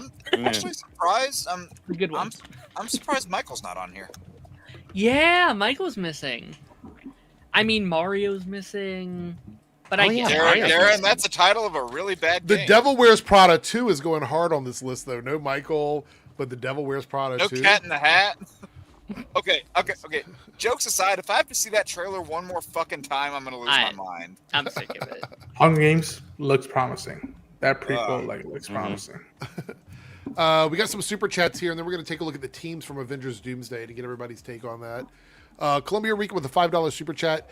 Just completing the goal. Thank you so much. Yeah, we reached the goal in both channels, so thank you guys for hitting our goal. And we will be taking whatever you guys pick on the polls. Excited for the Mandalorian, Grogu, Supergirl, Spider-Man, and the Avengers. Sadly, the rest of the list doesn't interest me. Interesting. I will say Supergirl is one of my most anticipated movies. I really, really want to see that movie. I really want to see Supergirl. I really want to see Avengers. Obviously, I really want to see Mando and Grogu. I really want to see Odyssey. I think that's an interesting thing. Yeah, same. That's a cool story. Odyssey, yeah, that was a. I love the book cast. I love how read that Christopher book Nolan a lot tests in himself. college. I love him. So, Eric, have you talked about the actor drama with Supergirl yet? Supergirl. Oh yeah. I have. No, it's funny you mentioned that. I completely forgot about it. We can talk about that in a moment. But yeah, I haven't talked about that. But we'll. Anonymous. Zelda is 27. Yeah. Lone Wolf here. Good to see you, Lone Wolf. $5 super chat. I'm super late. Was watching the Mighty Nine. Oh my god, I love the Mighty Nine. Such a good fucking TV show. Oh my god, so good. Impressive show. Episode 5 was hitting the heartstrings. Favorite character, probably Jester and Caleb. This last episode, I'm not going to spoil it for anybody, but holy shit. It, like, from the very moment we get into the episode, if you've seen the other ones, you get into this one, you know what's going to happen. You're preparing for what's going to happen. And then even when it happens, you're still not prepared for it. I love the show. One of my favorite cartoons of the year. Might even be my favorite cartoon of the year. The Mighty Nine. So fucking No, Anonymous. It didn't get delayed. Zelda has been slated for 27. Yeah. All right. I mean, they haven't filmed yet. Yeah. Right. Yeah. All right. We're going to be looking at the teams from the upcoming Doomsday movie now. These are shots that people got from screens to show us what the teams are going to be. And we're going to go through them and see what we think about them. Most predictable team ever. Yeah, first team is got my 4K copy of this today. No way. No. I got my 4K copy of this today. Not much to say on this, I guess, unless anybody wants to chime in on your thoughts on the Fantastic Four. It'd be nice if Thing got a little more to do in this movie. True. Very true. Great casting. Here's what I'll say. I thought you were about to say, "Here's the thing." I could. Sorry. Here's the thing. I am wondering if they're going to stay in these groupings the whole movie, because there was a small part of me that was kind of excited. What? Say that again. Sorry. I'm not saying it again, Jake. No, I know what you just said. I didn't hear what you just said. Oh, sorry. There's like a part of me that's wondering if they're going to stay a group the entire movie, because okay. There was a part of me that was kind of excited for the prospect of like Mitch and matching, to have we could still get that. We could. To have all right, it's Sue Storm with Red Guardian, with Shang-Chi, with Black Panther. With Yelena and Maggie. Well, if you go back to what Alan Cummings said, that he interacts with Pedro supposedly. Right. So Pedro could be separated from them. And someone else from another team has already said that they have a scene with Pedro, and it just like when I heard that, I was like, that makes sense between those characters. Well, here's the next team here. Another predictable team. Obviously, the new Avengers. Where's Taskmaster? We have all of our favorites from Thunderbolts. By the way, I know people joke about this team. I like this team. I love this team. Thunderbolts is great. They felt earned. This was my favorite of this year for comic movies. I thought everybody loved this team. I Wasn't this really well received? This is so good. What was that, Joe? I said I thought everybody loved this team. Wasn't this like really well received? I thought like a lot of people are. Well, we're critically talking about, yes, monetarily no. No, we're talking about the brain dead chuds that think that this is a dumb team. Oh well, they don't like it. Who actually seriously watch this movie likes it. I don't want to be like blanket, but like for the most part, people like this if they actually watched it. You know. All right, here we go. Our next team, because we got 4 to look at, is the classic X-Men with Channing Tatum. Predictable. I'm Professor not X, Mystique, Tatum. Gambit, Cyclops, Nightcrawler, Beast, and Magneto. Thoughts on this? Anybody? Is this lineup good for you? Bad for you? I hope. I like everybody. Like I said, I'm not thrilled with Channing Tatum because I felt like his Gambit was just a joke, and I feel like they're just carrying it over because it was popular. But it was a joke. I'd be fine if they left him out. I would love if they actually gave James Marsden some stuff to do with Cyclops because God, he did not get anything else. I love the X-Men, but the X-Men have some of the best women in comics. So why is there only one woman in this lineup? So I was gonna say not even there a major one. So I mean, there have been talks that they're bringing Famke Janssen back, but also the one that's kind of been in question. People were speculating whether or not Anna Paquin was going to be back, and she wasn't in Deadpool and Wolverine due to her health issues. I don't know if that's going to be the case this time around too. I would like to see her at least one more time, but we'll see. Halle Berry.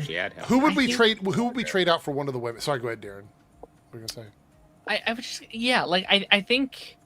I think that they were in it at this point. They would have just announced it. Like at first, when we first got this roster, I thought oh, there's so many, they're not telling us. And I think the closer we get, the more I'm thinking, I think this is really it.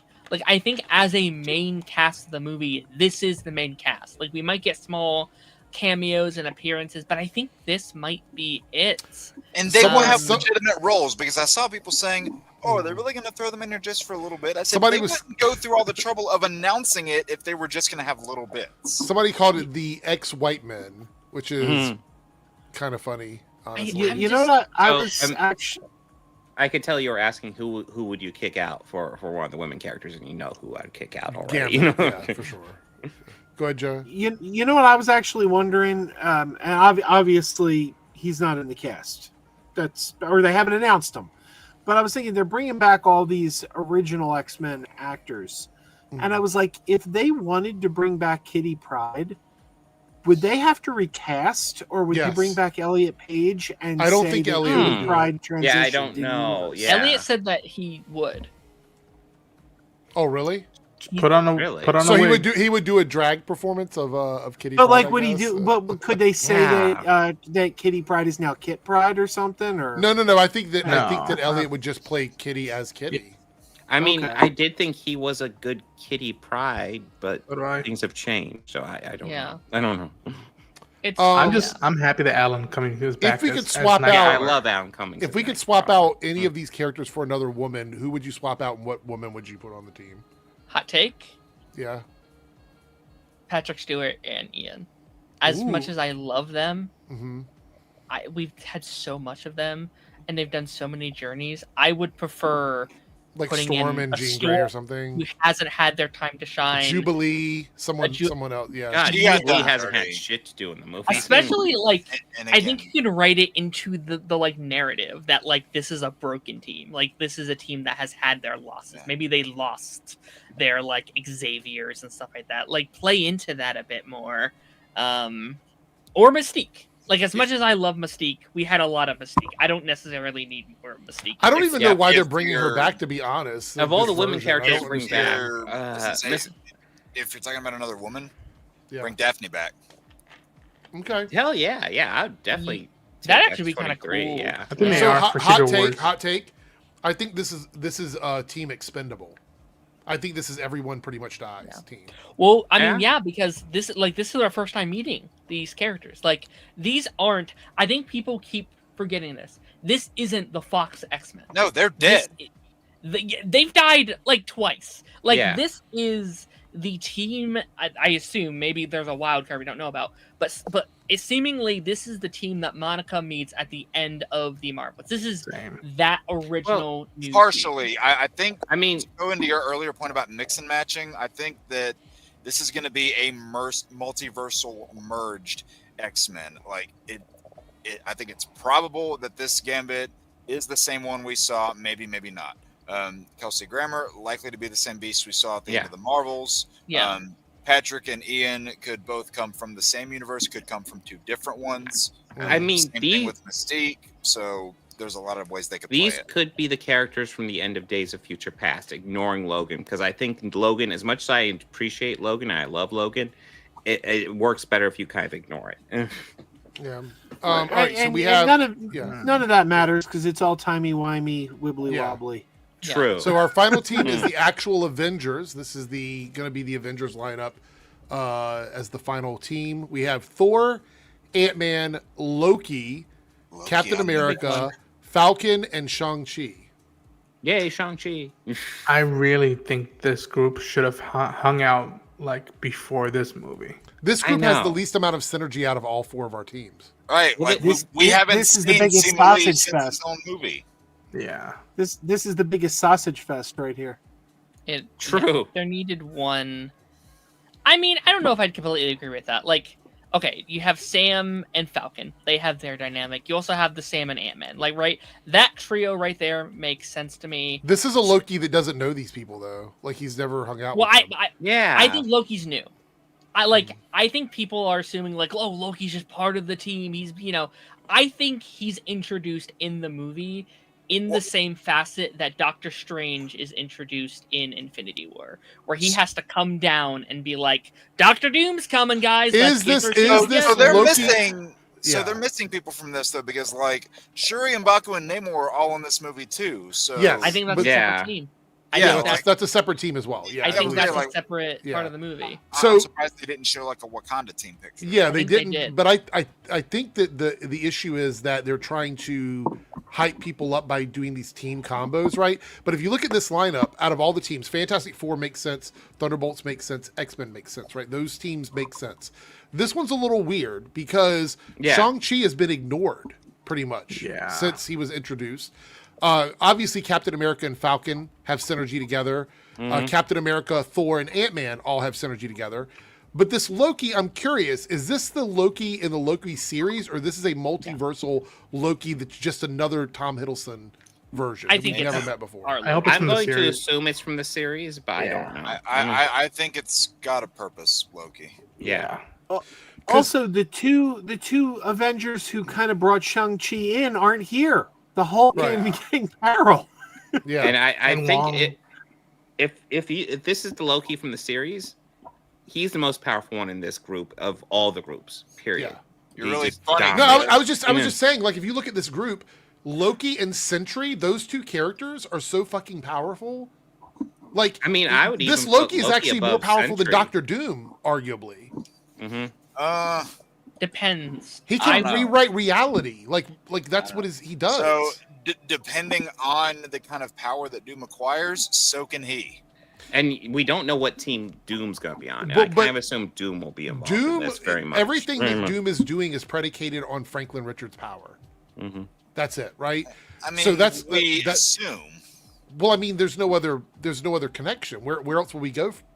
Like, think about it this logically. We know that Franklin Richards is extremely powerful. We know in the comics that's how we end up with Battleworld. So my thing is, if we're not going that direction, what other direction would we go to give Dr. Doom the power to do everything he's doing? It has to be Franklin Richards. What I'm saying is, I'm not saying Franklin's not going to do it. I'm just saying he will likely not be the sole contributor to it.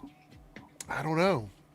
I just need to know when that teaser's dropping so that day is dedicated to that teaser, and I can just be like, all right, the synergy is going to be wild.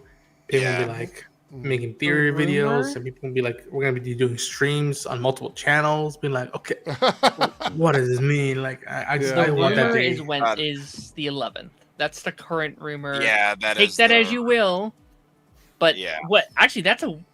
The 11th is the Game Awards. That's the week. Game Awards. Oh Jesus! Oh no. Which I actually do kind of believe in, like, that rumor, because I think they want that out before Avatar comes out, right? I don't think you want that to come out like the 17th, 18th. Yeah, a couple weeks. It's soon. Yeah. But like, you don't want that to come out exclusively with Avatar, because then everyone's going to be going in with their phones, doing the things, just see the trailer, and then they're just going to leave. And that's not what they want. That's so true. And like you want that event. Like, if you look back to when Avengers Endgame put out their teaser trailer, a trailer that barely had footage. Yeah, it was an event, and we didn't know the title of the movie. We didn't know it until we saw it in the trailer, because it was just released as Avengers trailer. That's all you saw was Avengers. Yeah. All right, we got some super chats here. Before that out live, by the way, about the title of the movie. But that's oh yeah. Before we get into the Supergirl drama, I will pull that up. But before we do that, I'm going to do these super chats, and I was curious if anybody wants to stick around for a quick round. Like, I know that Jake and was it Ronan, were you here for that one? I'm gonna have to head out for that one. Okay. Well, what I did was we did 3, and I spun the wheel, and then everybody got to do theirs as it landed on their name. So I'll do the same thing tonight if we have a few people that want to hang out and do that after the next topic. I'll do it. What's the topic is going to be for tonight, favorite cartoon shows of all time. All right. And we're gonna spin the wheel like we did last time, so there won't be any like round robin. It'll just be, if it lands on your name, I'll make the proud my favorite show list. Thanks, man. We're only doing 3, by the way, not 5. Just 3. Easy money. Yeah. Okay. All right. Latin Shark here. Darren's just gonna name 3 Ben 10 shows. I could. Yeah. Latin Shark says, "Who were your top 5 channels on YouTube recap?" How do you find that? I don't. Even it's in the app, I think. Yeah. Oh, is it? Oh, let me see. I don't. Let's expose each other. I'm just gonna. I know one of the channels is a channel that doesn't upload anymore, and I just revisit them because they're like comfort videos. But like, I wouldn't fully count them. Here's what I'll say. It's because I was really shocked I didn't have a lot of more like my friends on here. I was like, why isn't like Lance and Eric and like a lot of these channels that it's typically on here? And I realized, it's because I'm on them. I'm not watching you on YouTube because I am in the studio. How do I find it? I'm on the app. Is it? Yeah. Where's it? Mine just popped up as soon as I logged in. Some people's aren't appearing. When you go to and it should be up on top of the history. Should look like this. Watch here. By the way, am I still lagging? No, you're not lagging now. Okay. I can get mine isn't showing up. I don't see it. Damn. That's weird. Some people's aren't. I don't know why. I'm very much ashamed of one that showed up on mine. Yeah, I don't. This one is saying channels I've watched, and I'd never heard of this name. So I don't know what mine are, South Texas Shark. I'm assuming it would. So on my channel, I typically watch a lot of video game content and a lot of music videos. So that's probably what mine is. YouTube just exposed me. Oh my god. What did it put up there? So you know the thing where like you're tapping through like all those like stories and stuff, kind of like on Instagram.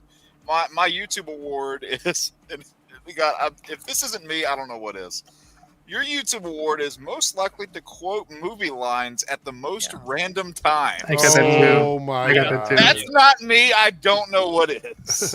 So Latin Shark or whoever it was, I'll give you this.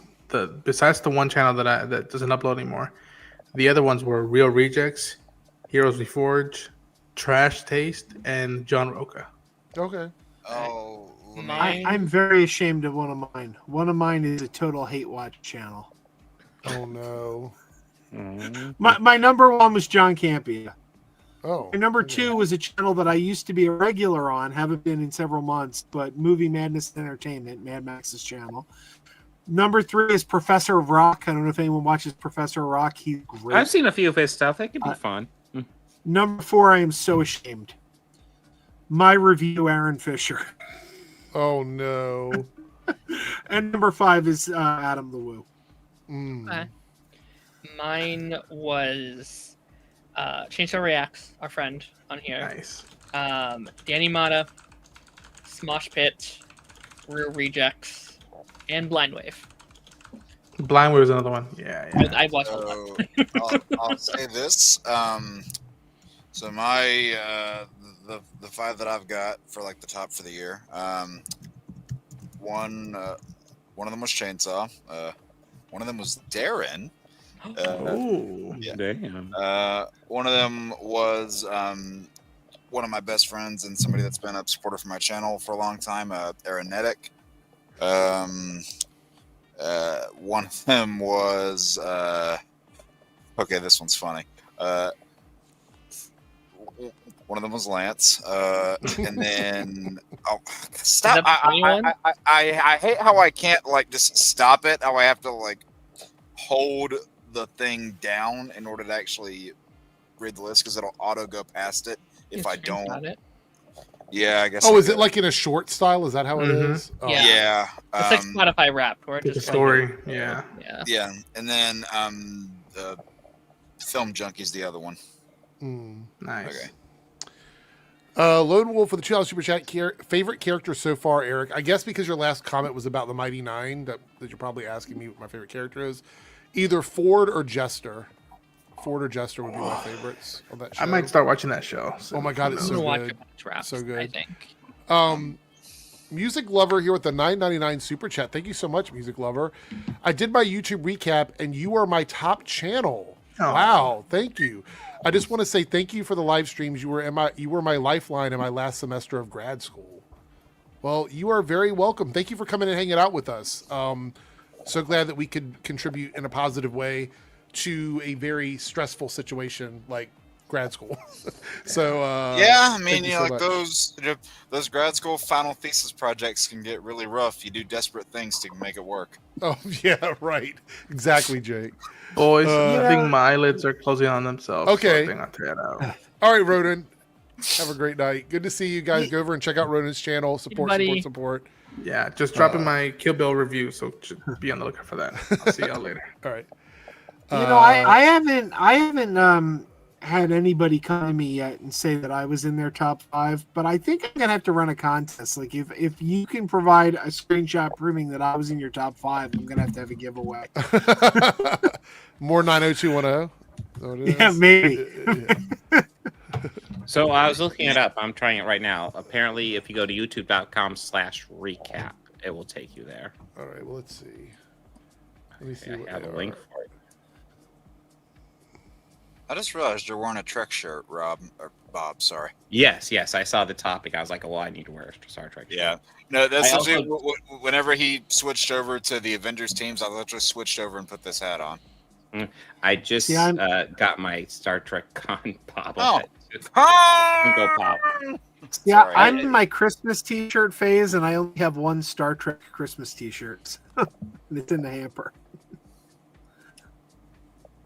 Let's see. So, pop culture discussion is my number one interest. Second is exploring different cultures. Third is listening to DJ sets. 4 is watching movie trailers, thanks to the Nerdcast. And 5 is, and I don't even watch this, true crime stories. Are people classifying documentaries as true crime stories? Is that why, I guess? Maybe. All right, let's see. Okay, so I have my top 5 channels if people are wondering. Number 1, AirrickDebunks. Wow. Number 2, Actual Fandom. Number 3, The Birdman. Number 4, Edgier Than Thou. Number 5, some more news. Some Birdman? Michael Keaton movie? Okay. Yeah, I'm a huge fan. This is so hilarious with my top 5. First of all, my number 1, 2, and 3 are all either TV or music related. Defected Records, WoW Presents, and then Netflix, which is, I go there for trailers and stuff. Number 4 is AirrickDebunks. My own channel is number 4. Oh, I see how it is. I don't even know how that's possible. That's nepotism. I don't know how that's possible.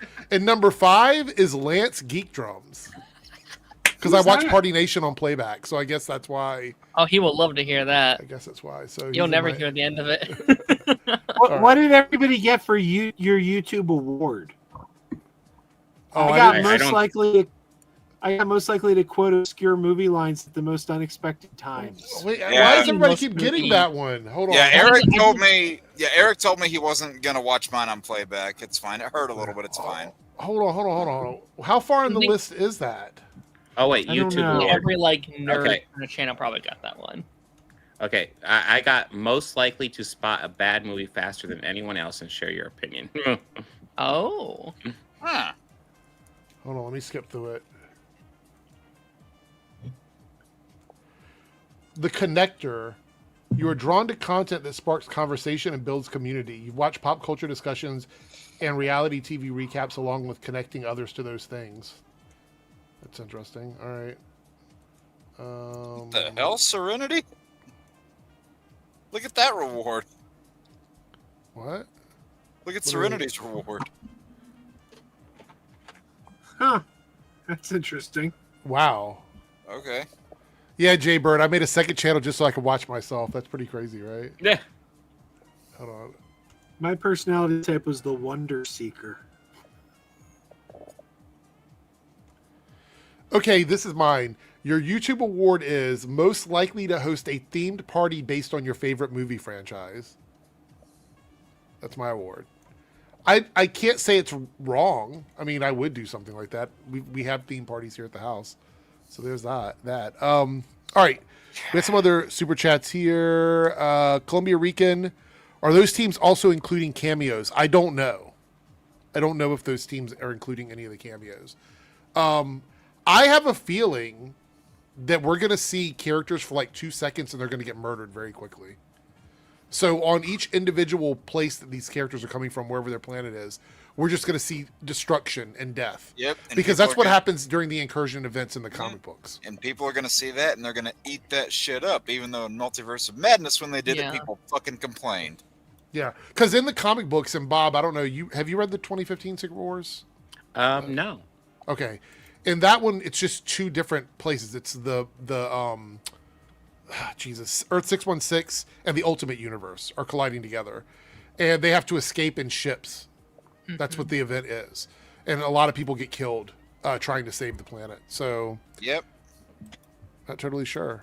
I think there might be a scene similar to what X-Men 97 did in their final episode. Split across time. Well, no, just in like the way they did their cameos. Like, yeah. I think that's one of the best uses of cameos I've ever seen because it's showing the consequences of this event and a way of sneaking characters in without making it feel overbloated.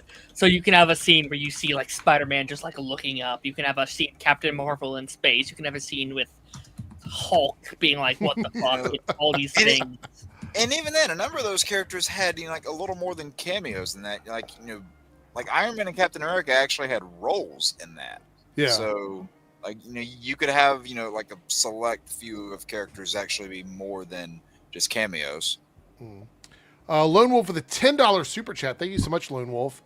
You know why James got shortchanged in X3, right? If not, Cyclops died in X3 because he was committed to filming Superman Returns, leading writers to kill off Cyclops early on. What were you gonna say, Jake?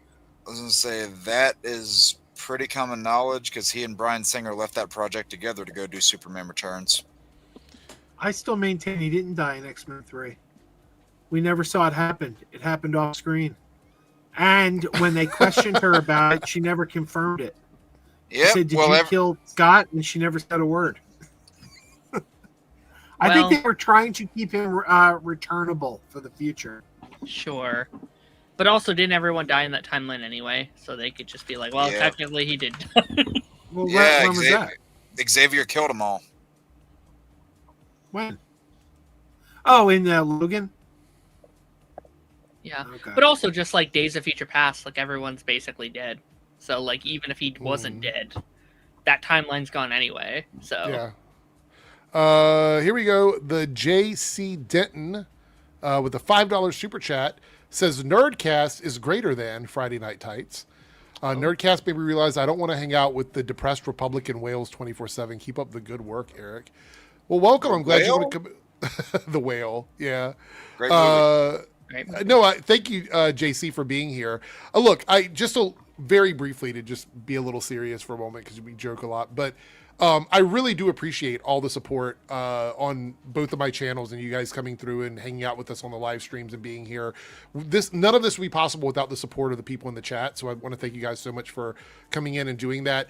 And this is why I work so hard to push back against a lot of that negativity, is to bring people into a space where we can disagree about stuff, but not everything is blamed on diversity and people, agendas or virtue signaling or dumb stuff like that.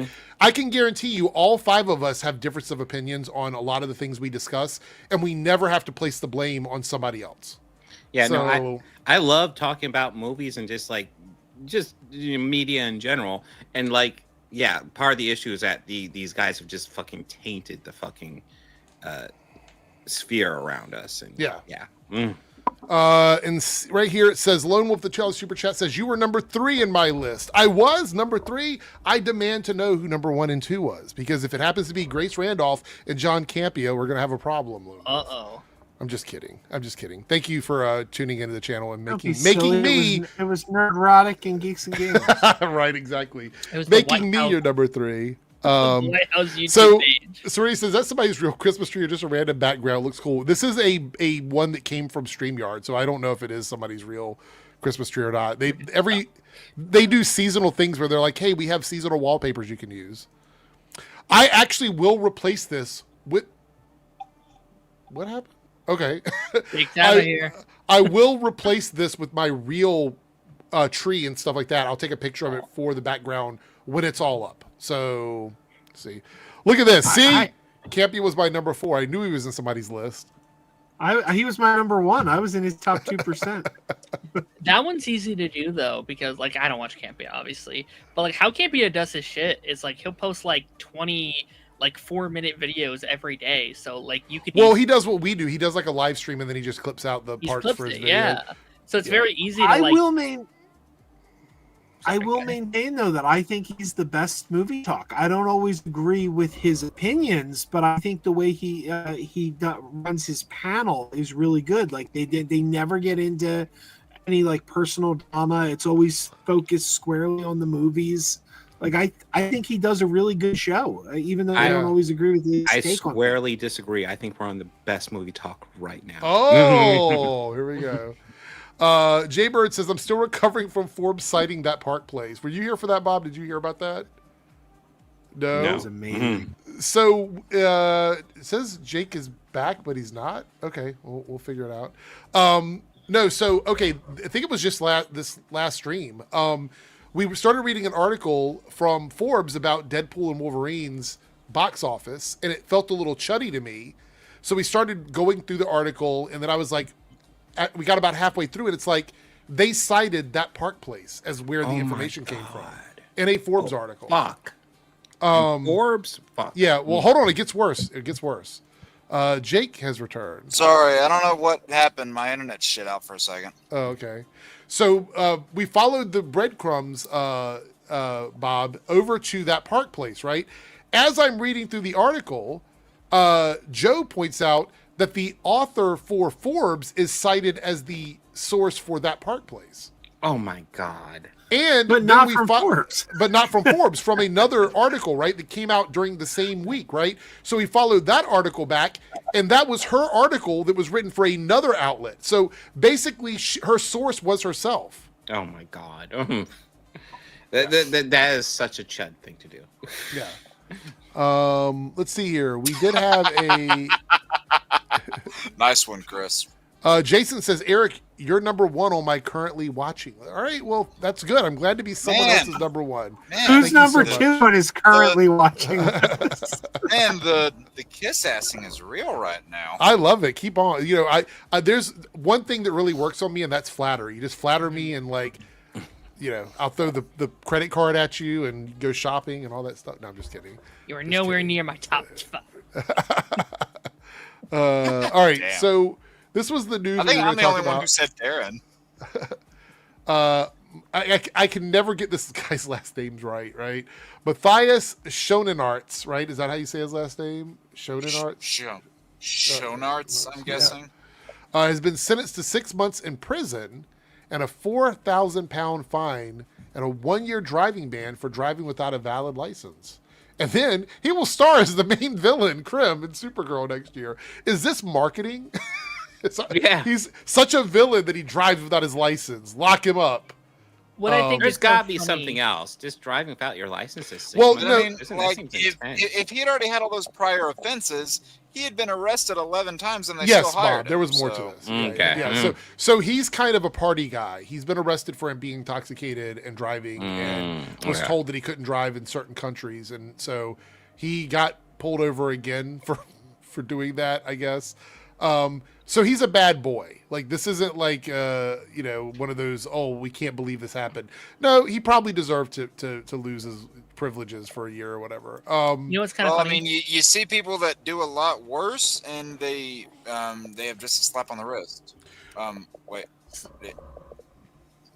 So this is 6 months. Mm-hmm. You know what else is in 6 months? June. Supergirl. Yep. Yeah. June is the release of Supergirl. So he's I mean, most likely you going to miss got- the press of Supergirl. I mean, I people were feel saying like- that, like, is this going to be like a big thing? It's like you see people do a lot worse than this, and they just get a slap on the wrist. So I feel like this is like all the James Gunn haters. They're jumping on this because it's all they got. Like, Yeah. who cares? I mean, This I- to me is should he- this should he this been- is this isn't. Look, you shouldn't be driving intoxicated. He absolutely No. deserves to Right. get in trouble Yeah. for it. Mhm. But at the same time, this is a relatively minor offense compared to like what other people get in trouble for. You know what I mean? right? Like, I mean, this isn't like Ezra Miller, or Right. when he was like assaulting women in Hawaii. This isn't like this is like it's not good, but it's also not that bad either. This isn't a career-ending thing. No. It's not a career-ending Right. thing. This isn't like let's reshoot his role for Supergirl at all. No, no, and like they're so close. I don't think they can afford to. no, like this is, and I think we're talking about this on Party Nation, but what they're going to do instead, which I think is actually the better marketing choice anyway, is instead of having him on the press tour, they're going to bring Jason. Yeah, Momoa probably. instead, heavily market Lobo, right? Mhm. Because Yeah. I'll be honest, I think that's what most people are most excited for anyway. Obviously for Millie and Right. Supergirl itself, but outside of her, it's Jason Momoa as Lobo. So market Mhm. that aspect of it. Most people don't You even know know who what this else- guy is. Like, You know what else they're going to be marketing? And whoever They're said gonna it's be not going to marketing- be whoever. What's that? Oh, what? Oh. you Did good, he Jake? freeze? Whoever said it's not going to be like Ezra Miller, this person's actually going to do time. So they're right. It's not going to be. You know what else they're going to be marketing for Supergirl? Crypto. Because that worked Yep. out really well for them last time. Yep. True. Mhm. It's gonna be like the alien planets. It's going to be Millie, and then Lobo and Crypto. Yeah, 100%. Let's see here. Which aren't we supposed to be getting a trailer like in a couple of days? 2 weeks, I thought. I heard it was 2 weeks. Yes. What Warner Brothers movie's coming out in 2 weeks that they're going to stick that on? I can't think. Warner Brothers movie? Do they have? I'm assuming it's going to be a Warner Brothers movie. Maybe not. Is Anaconda Warner Brothers? I don't think so. I think that's Sony. No. So I don't think they have a movie then. Maybe Cat in the Hat. When's Cat in the Hat open? Is that a Christmas Next movie? November. Oh, never mind then. I don't know. Well, after, yeah. I think it's a Miss Piggy movie. Just kidding. I mean, they might This want might to be strap really- it to Avatar. Mm. Yeah, I mean just like holiday season in general. So Avatar, Yeah. SpongeBob, Anaconda. Yeah. Am I Whatever. good now? Because I was lagging for a minute there. Am I good now? Are you? You You seem sound like like it. you are. I don't know. I was. So I guess I must have been lagging because it's like You were. yeah, because like all of you guys were cutting out, and it's like it was. Yeah, it was well, hard you to hear. froze. Like you sounded like you had a glitch in the system a second ago. Yeah, when you were were like talking. mid. You were like, and I. and then it just completely cut off, and then you pop back on screen like everything was fine. I'm like, what? It was really weird. If we want to test your connection, Jake, name a superhero movie. I'll react to it, and we can see you get disgusted in real time. And if it doesn't work, you're lagging. I reject. Lone Wolf with the $5 super chat. My number 2 was a music podcast called The Metal Roundup. 3 music react I talk to daily. Number 1 film critic Cody Leach. Number 4 was Campia, and 5 was Boba. So I was in the middle of all of that. So. No, Serenity. I didn't fall asleep. Peacemaker's done. Oh my god. Thank you, Lone Wolf. Okay, so I think that's it for me story wise. Does anybody have anything that we didn't talk about that you wanted to bring up at all? New Men in Black movie. Oh yeah, I did hear about that. Is there actually new Men? Oh, in there's Black? gonna be a new Men in Black. Yep. That's Who's in it? It's very early. It's very early in so the production. This I'm not. Supergirl, Yeah. This Supergirl news. It was not the only actor controversy to come out this week.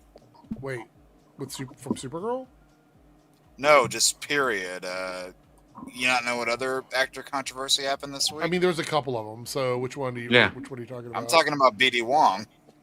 Oh, I didn't see I that. heard that. BD Wong? What? Ooh. Yeah. Oh my gosh, more controversy. I like BD Wong. What the hell? What happened? Hold on. Yeah. Yeah, that one. But then also on a sad note, Shang Tsung's actor from Mortal Kombat passed away today. Oh yeah. Earlier we Yeah. we talked about that right before you got here. When we have a second, can we circle back to Men in Black?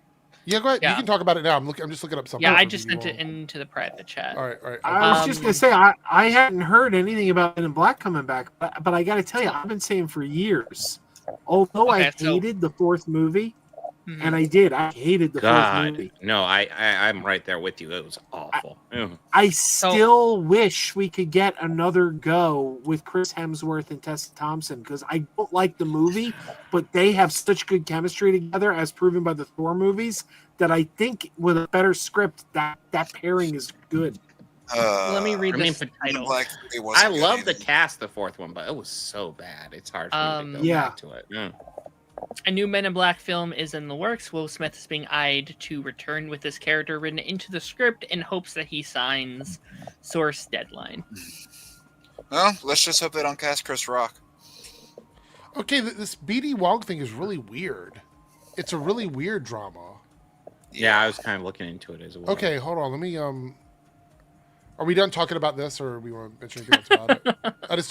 I don't want to move on if anybody has anything else to say. I will say down. I wish I'm down for a good Men in Black movie, but god damn it, don't be like the fourth one. Where We it has, haven't like, had a this good great one since. casting. I like the third one. This In my opinion, we haven't had a good one since 2. This was the Two BD Wong sucked. Two. drama. Second, I don't know. 2's my favorite of the 4. I gotta say. I mean, madness. That is madness. No, so that's the thing. 2 is not great. I think it's better than 3 and 4. I think 1 is the best one, but I think 3 is all right. Wait, I got no. All right. So I this think was 2 has the biggest laugh. I'm sorry. Go on. no. The biggest. I think the biggest laugh is when they get flushed and when David Cross is like gets his shovel to. They're like, you gotta stop living with your mom, and he picks up his shovel and he's like, "Mom." That killed me. All right, so this is the drama. I don't know who this person is. Is anybody familiar with this? Is this an actor or an influencer or something? The real Tarzan? I don't know. I think the latter of those two things. So an influencer. Okay. So he's got some sort of like it looks like, is this a panda or something? I'm not sure what this is. Ooh. But it says, name this animal, wrong answers only, right? And Yeah. BD Wong, when you see this reply, you're going to be like, what? Yep. Yeah, no, it's wild. It appears to be a black man.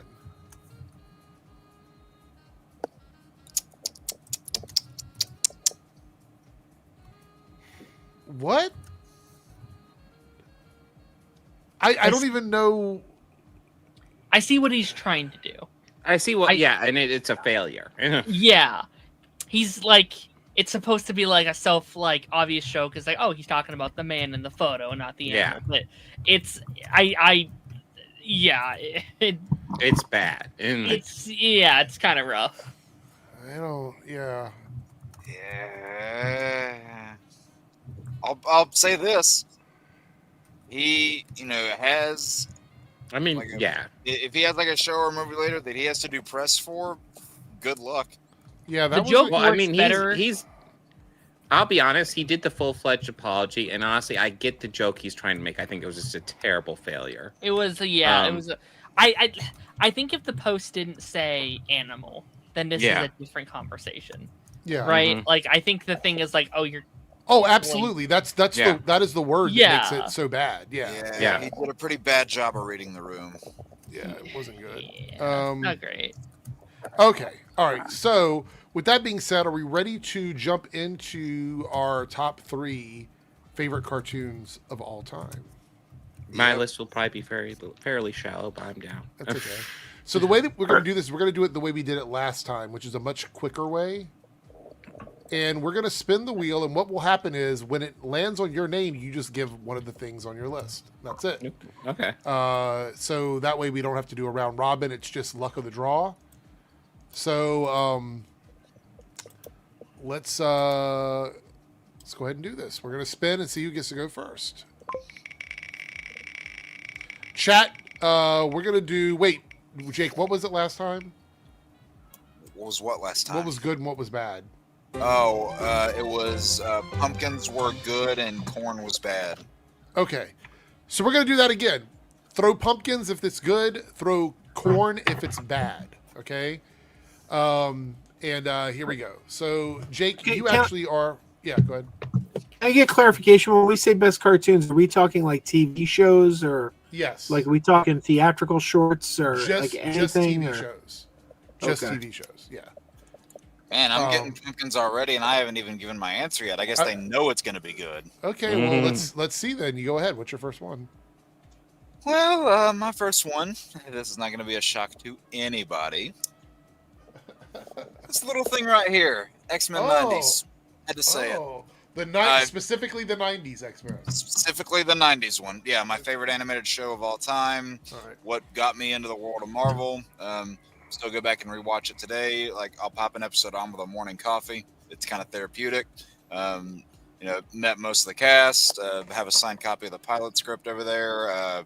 Got this bracelet right here from one of the cast members with the "To Me My X-Men" thing on it. This was a gift from the original creators of said show, who are now producers on 97. So yeah, I see you claimed that one very quick. You claimed that very, very quick. Yeah, because I had a feeling Darren might try to get to it if I didn't. Right. I mean, it's a contender. Or you, because you did it last time. I did do it last time. That's true. All right. Yep, let's see Darren, who's up next.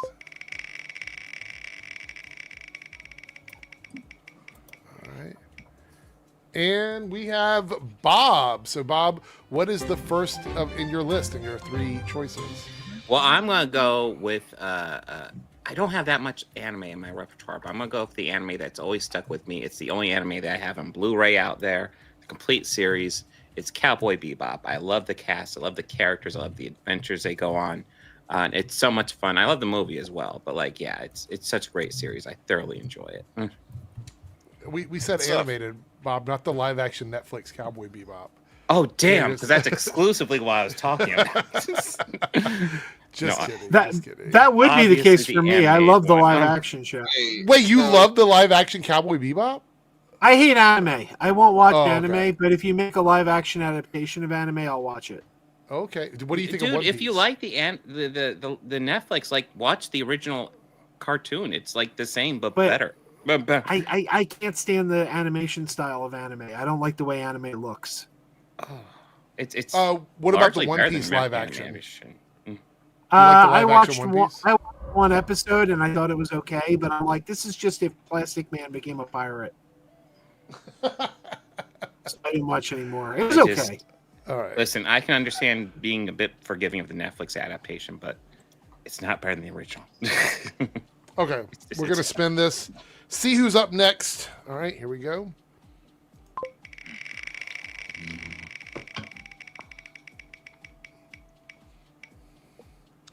Wow. Up again Damn. is Jake.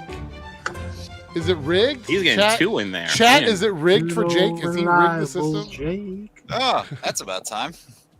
So I'm gonna go a decade back on this one, and not only do I have several Funkos of this, I'm also wearing some stuff for it tonight.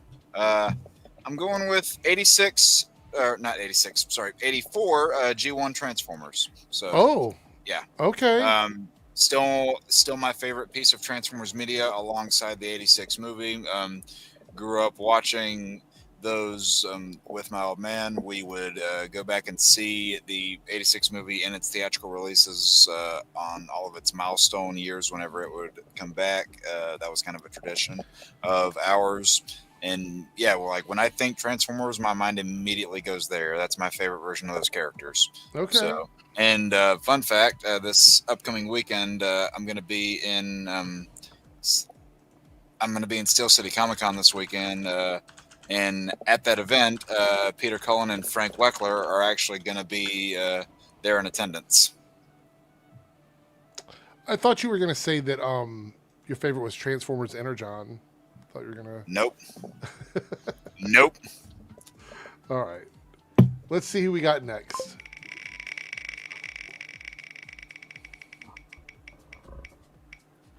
Oh, it has landed on Joe. Hassan, that's exactly the one I said. All right, Joe, what do you got? I'm going to go with, first of all, I'm going to cheat. We said television, not theatrical. So I'm going to go with the television version of theatrical. The Bugs Bunny Roadrunner show. Okay. When did that come out?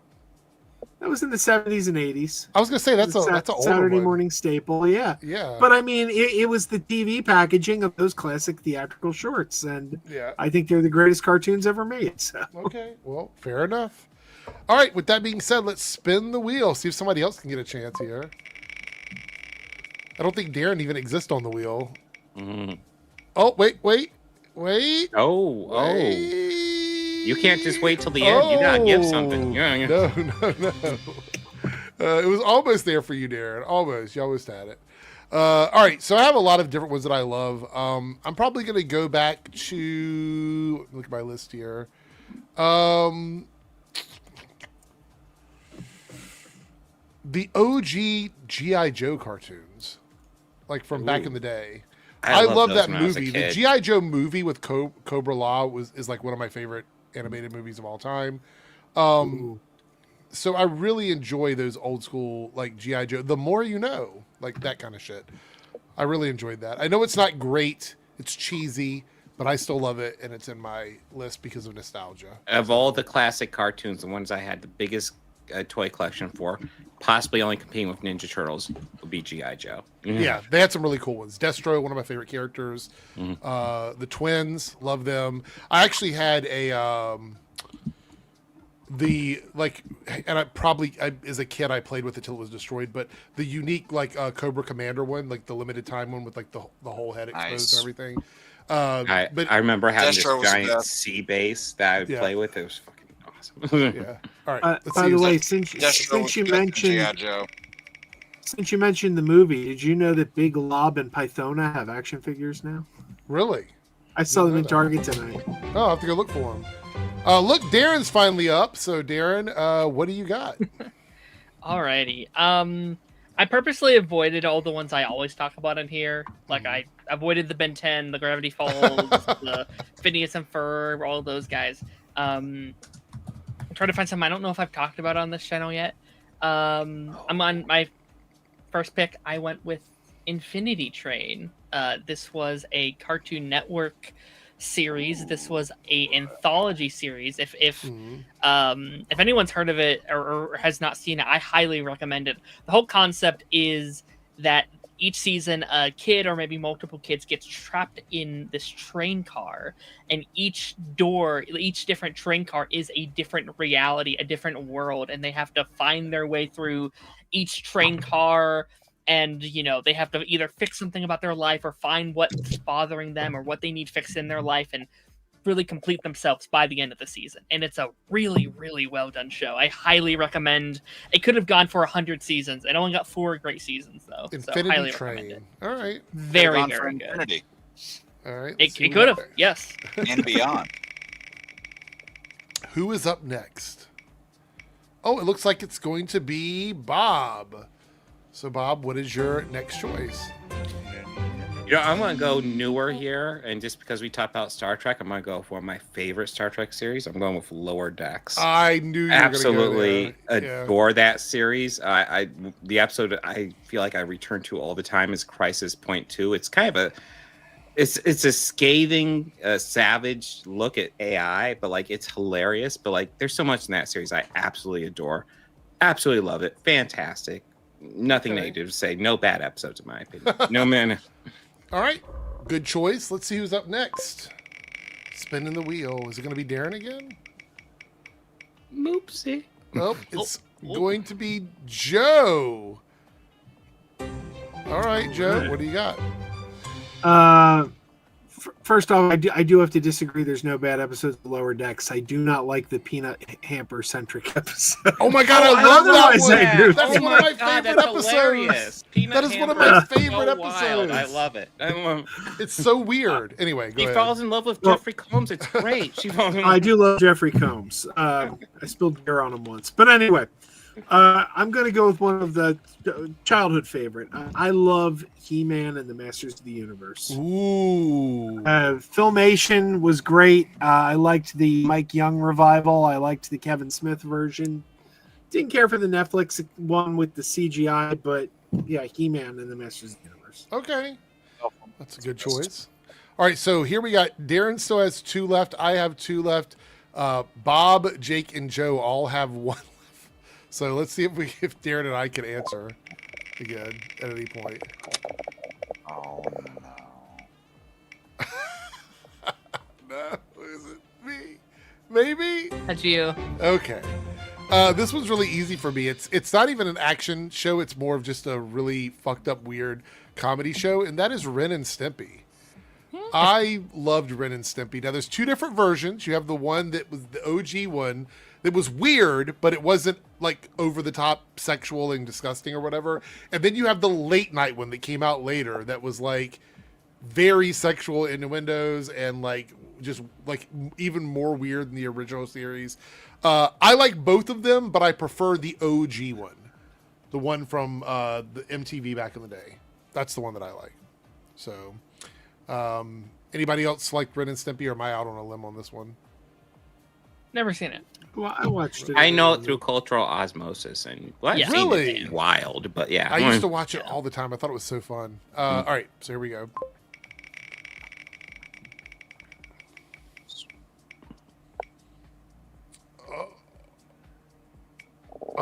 Oh, Jake gets to wrap it up with his 3rd choice here. Wrap it up. All right. No, Darren. No. Anyway. What? I thought you were quoting Holtz Luther, and I got a little bit. I don't know shivered what a that little. is.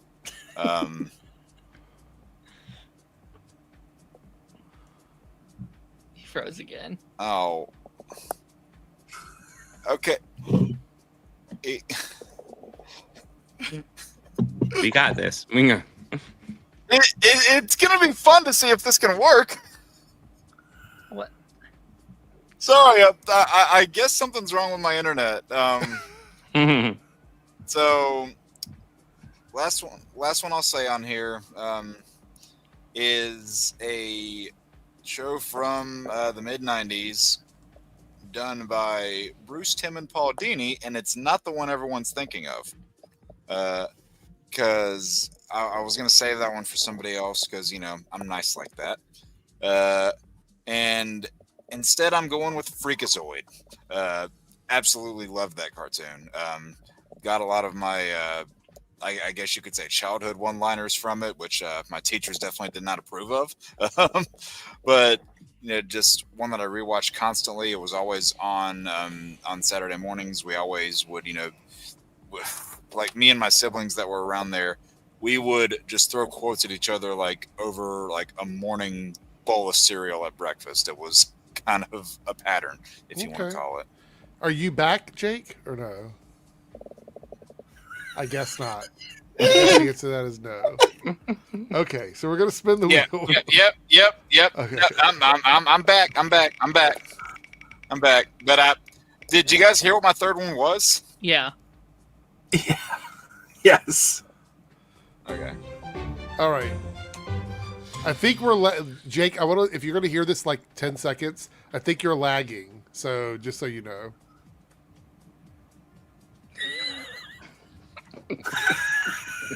No, it's like I am, and then I'm not. That's so funny. All right, Joe.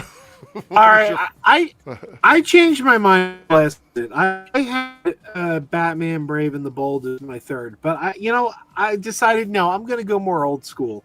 I'm going to go with the cartoon show that really made me a DC Comics fan, and that's Super Friends. Oh. That's a great one. Kind of my entry point, yes. Yeah, okay. It's a good one.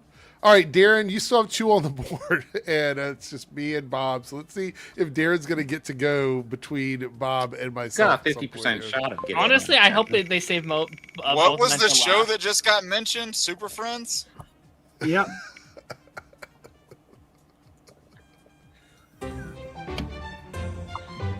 Jake, once you hear this, maybe you should reload your computer, my friend. You know what? I want it. Like, there's 2 series that I love that are really famous that have been mentioned yet that I would love to mention. But I kind of also want to mention something that I don't think anybody else would mention but me, because it's definitely of someone of my age range who really appreciate this. And I think I'm going to go ahead and name that. I'm going to go with Clerks, the animated series. I enjoyed crap out of that back in the day. That was so much fun. Very short. Who's driving car? Bear driving car. All right. So, Darren, you might have a shot at being next, or you might give your 2 in a row. Last time we did this, I just save it. Yeah. Joe got his 2 at the end, so we'll see. What? Oh. Okay. All right, Darren. What do you got? Alrighty. I'm kind of going mine similar. It's kind of a similar show to the last one. It's in kind of the same vein. I think it has some of the same creators. Another Cartoon Network series, Over the Garden Wall. This was a limited. This is a limited series over at Cartoon Network, and I think it really shows the power of a good limited series. Yeah. Just fantastic world. These 2 brothers get sucked into this very creepy, kind of Halloween-y type of a world, and they have to kind of find their way through with some genuinely beautiful storylines and characters, and a world they could have done a whole 10-season series with, but they limited themselves, being like, nope, this is it. This is all we want to do, and is now a cult classic for. I feel like everyone, kind of my generation especially, we're like, oh, we're gonna watch this every fall. No, my daughter had me watch that, and it was really good. And I was shocked at some of the voices in it. There's so many famous people there. I was like, holy Christopher Lloyd, yeah, which might be my favorite performance from Christopher Lloyd. I never heard of it until this year, and it keeps coming up in like everything podcasts I watched, YouTube channels. It keeps coming up this year, but before this year, I never heard of it. It's only got a few episodes too. You can watch it all. It's like 10, 20-minute episodes. So it's like basically a movie. Like you could watch it all in one sitting. It's like 2 hours long. It's beautiful. It is such a great show. All right, so we have a 50-50 shot. It could be Darren doing both of his in a row and leaving me for last, or I could be up next. Let's see. What do we got?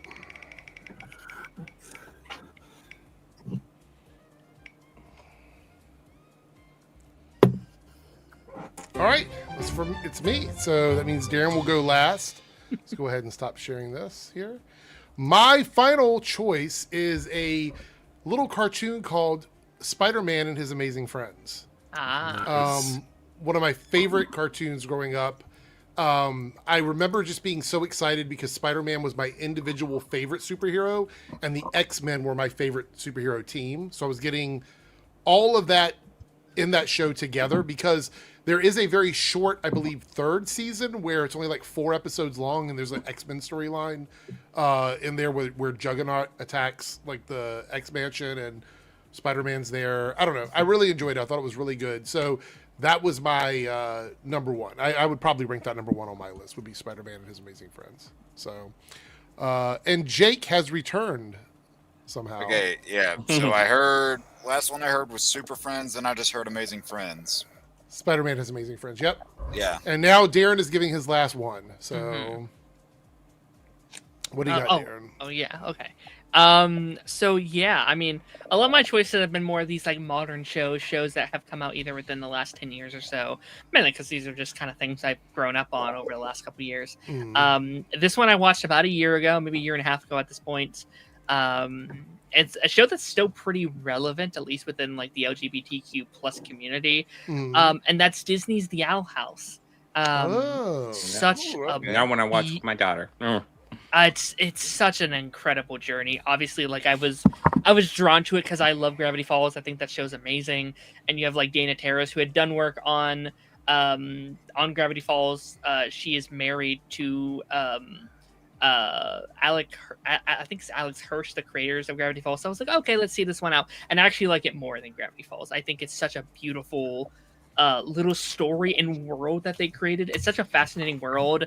I think it started as just like, oh, this is Disney's Harry Potter, and then it kind of gave birth to something even cooler, or not cooler. I don't want to put that precedence out there, but it turned into something I think a lot different, and it was such a huge thing at the time. It was the first, I'm pretty sure, open queer relationship for Disney. I think it was like the first queer kiss on a Disney cartoon. Like that was such a huge moment when that happened. I think you're right. Yeah, it was such an incredible thing, and watching that kind of give birth and how it's grown such a fan base, I think is incredible. Also, shout out to Dana Terrace, who recently told her fans to pirate the show just so they could get rid of Disney Plus. She's like, "Fuck this AI shit," and I was like, "That's so cool of her." Before we move on too far, I just want to mention 2 series that were serious contenders for me, but they're really popular, so I kind of pushed them aside. But I think they deserve a shout out. I'm going to give a shout out to Avatar: Last Airbender and Batman the Animated Series, both fantastic classic series. I don't think anybody would debate those. I'll throw 2 more out there as well if we're doing that. That cool? Hey, yeah, I did it. I did it. Okay. My 2 that I'll throw out there, Spider-Man the Animated Series, while we're on the topic of that, like, you know, one of the definitely foundational superhero cartoons of the 90s, can't really dispute. And one cartoon that a lot of kids definitely watched, you know, growing up, even though it definitely was not made for kids, and that's Rocko's Modern Life. Have to throw that one out there. A lot of adult humor in that show, but that's kind of what made it awesome. We have Lone Wolf here with the $2 super chat. This is for Joe. It says Steins Gate, Fate Zero, Gundam Wing, anime Joe. So that's his 3. Not doing it. But if we're going to throw out honorable mentions, I'm going to throw out an honorable mention that I think tainted itself by going on way too long. But if we can just focus on the first 13 seasons, The Simpsons. I was about to say Simpsons was huge for me, but God. Those first 13 seasons are amazing, but they should have stopped. God, yes. I tried to watch Simpsons, the newer stuff recently. I was just like, fuck, this is awful. Behind the Laughter should have been the final episode. Do we think the movie's going to wrap it up? No. No? They'll keep going. Listen, I haven't liked new Simpsons episodes, but I did think that the last movie was solid, so maybe... I did like the movie, yeah. Wait a minute. I'm looking in the chat. There's a How to Train Your Dragon cartoon series? Yeah. Oh, yes. Yeah, there's a couple, I think. There's like 6. My wife loves it. It fills in the gaps between seasons or between There's movies. also I want to say go ahead, Darren. Judge me. I know you want to. As well. No, it's fine. Like they have a really weird history with that because they did two series over at Cartoon Network. Then they did like 6 or 7 seasons of a new show at Netflix. And then they did some weird, like there was like a younger generation show that was kind of like more for the preschool audience. Yeah. Then they did another show that was like set like 1,000 years in the future. Like they've dipped their toes in a lot of the. And like I want to say like the series, like half the cast is back, but then half of it is recast. It's weird. Yeah. Yeah, I haven't done all of it, but I want to. The original show's kind of cool though because each season takes place between 2 of the movies. They kind of fill in gaps. You'll like the movies more if you've seen the show, just because it's like more character stuff that you just get to spend time with those characters, which makes what happens in the movies more impactful. Because it's like, oh damn, I just spent like 200 episodes with it. I'll give kind of a shout out to this one too. This is one that my nephews and niece all really like. Mentioning one of Darren's favorite worlds here on this one. That Lion Guard show is fun. You know, I'll give it that. I think there's a lot of that stuff that's not canon, but I need to watch it. It is fun little adventures, and like whenever they turn it on, they eat it up, and then like I'm there too, and like I'm getting bits of it every now and then. I'm like, oh, okay, that's kind of nice. This statement's about to sound sus, but I need to find a child for I can have an excuse to watch. Oh no, that does sound sus. Bluey is great too. Okay, I am very, very glad that sentence finished because for a second all I heard from Darren was I need to find a child. Yeah. Cameron here with the challenge super chat says Deathstroke will be introduced in Absolute Batman. I did find that here, and Bob, I don't know how far along you are, so I don't know if this is a spoiler or anything like that. But because I know, aren't you reading Absolute Batman right now or no? Yeah, I think I'm at issue 11 was the last one I read, so I'm a couple. Well, this is the picture that I found online. I don't know if this is the real picture or not, but this seems to be the. We'll have to see. Ooh. Absolute. They've teased stuff that hasn't been introduced yet, so. Yeah, that fucking sword is some shit from like fucking Bleach or something, or Final Fantasy 7. Shit. Yeah, it's like what the fuck. That's He's got a fucking. He's got like a Final Fantasy blade over there. Yep. Yeah. I want to see like Menu Bennett with a sword like that. Yeah. I know, right? Just slices them in half. Cheers. Get a load of this. Lone Wolf with the $5 super chat. Thank you so much, Lone Wolf. Says, so Scarlet being in Batman 2, did you see Emma was first to be offered and denied it? I'm with Boba. Emma, what the fuck? Why? Is it because of the production hell of the movie? I mean, it's one of those like movies that keeps ending up in the black hole. Kind of. She kind of sticks to indie films. If you look at what she does, she's doing like all those Yorgos Lanthimos film. Or Lanthimos, did I pronounce his name right? I don't know. I don't think of. Has she been in any major blockbusters? I can't think of it. Yeah, I think there were these 2 really big blockbusters from Marvel. I think they were called the Amazing Spider-Man movies. Yeah. I was just about to say. Yeah, I was about ready to say she's familiar. Like, oh yeah, I forgot she was in those. Like maybe she's just like one of the major 3 is enough for me, right? Like, like she has got her fair share of the superhero. She's like, I did Spider-Man, I'm good. Yeah, like maybe she's kind of had her time in that spotlight. Which is fair. Like again, she's seen the fandom and how crazy they can be, especially for like a love interest kind of character. Like she's had that time to shine. Right. I mean, like she's already taken a crack at that kind of. She's already taken a crack at that kind of character. So. Yeah. Jesus, Jake. That's a really bad joke. I'm sorry. Jaybird says I know. Cruella, which yes, she also did Cruella. Cruella could have also just been scheduling too. Like maybe she's well, actually, yeah, because they're not filming yet, so probably not scheduling. Yeah, Berserk. That's also another one that Deathstroke reminded me of. I was trying to think of what it reminded me of. I love that movie. Berserk. I love that movie. Yeah. A Warhammer sword. Yeah, you could say that too.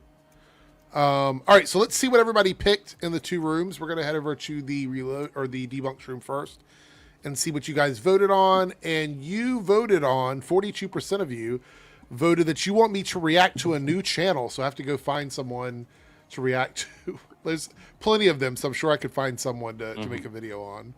So thank you guys so much for participating over there and all of your donations on the Debunks channel. All right, let's go see what's going on in the Reloaded channel. Let's see what everybody picked. Actually, I'll give everybody a second to vote on this. Here's your 1 minute second to vote. voting thing. Yeah. Top 5 standout scenes in superhero films. These two are Jake's, by the way. Top 5 comic book castings with wasted potential. Top 5 worst retcons from films and TV shows.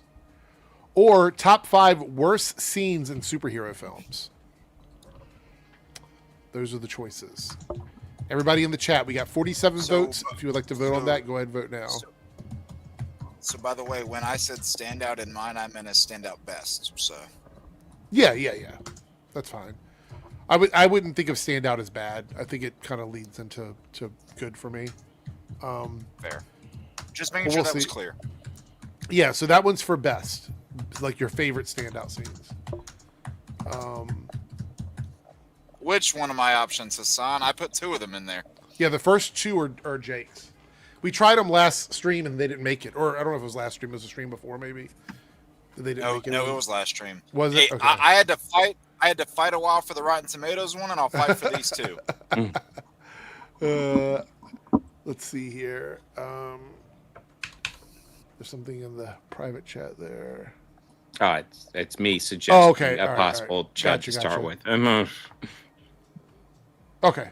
Thank you for that. All right, so we're going to end the poll. We are going to see what everybody voted for. Hopefully my internet stays up long enough to where I can hear it. The winner is top 5, and it's well, no, it's not barely. I guess it's a 6-point difference. Top 5 worst retcons from films and TV shows. So Jake will have to try yours again next stream and see if you have to fight for them. So top 5 worst retcons from films and TV shows is going to be one of the options. Whoops. Another day. And the thing about it is that if you feel like something is a retcon, but you're not totally sure if it counts as a retcon, you can still put it in your list and fight for it. So, like, if you want to argue that it is a retcon or whatever, totally good with that. Yeah, arguments never lead to anything bad. Lone Wolf, $2 super chat. How is your Spotify Wrapped? I don't have Spotify anymore.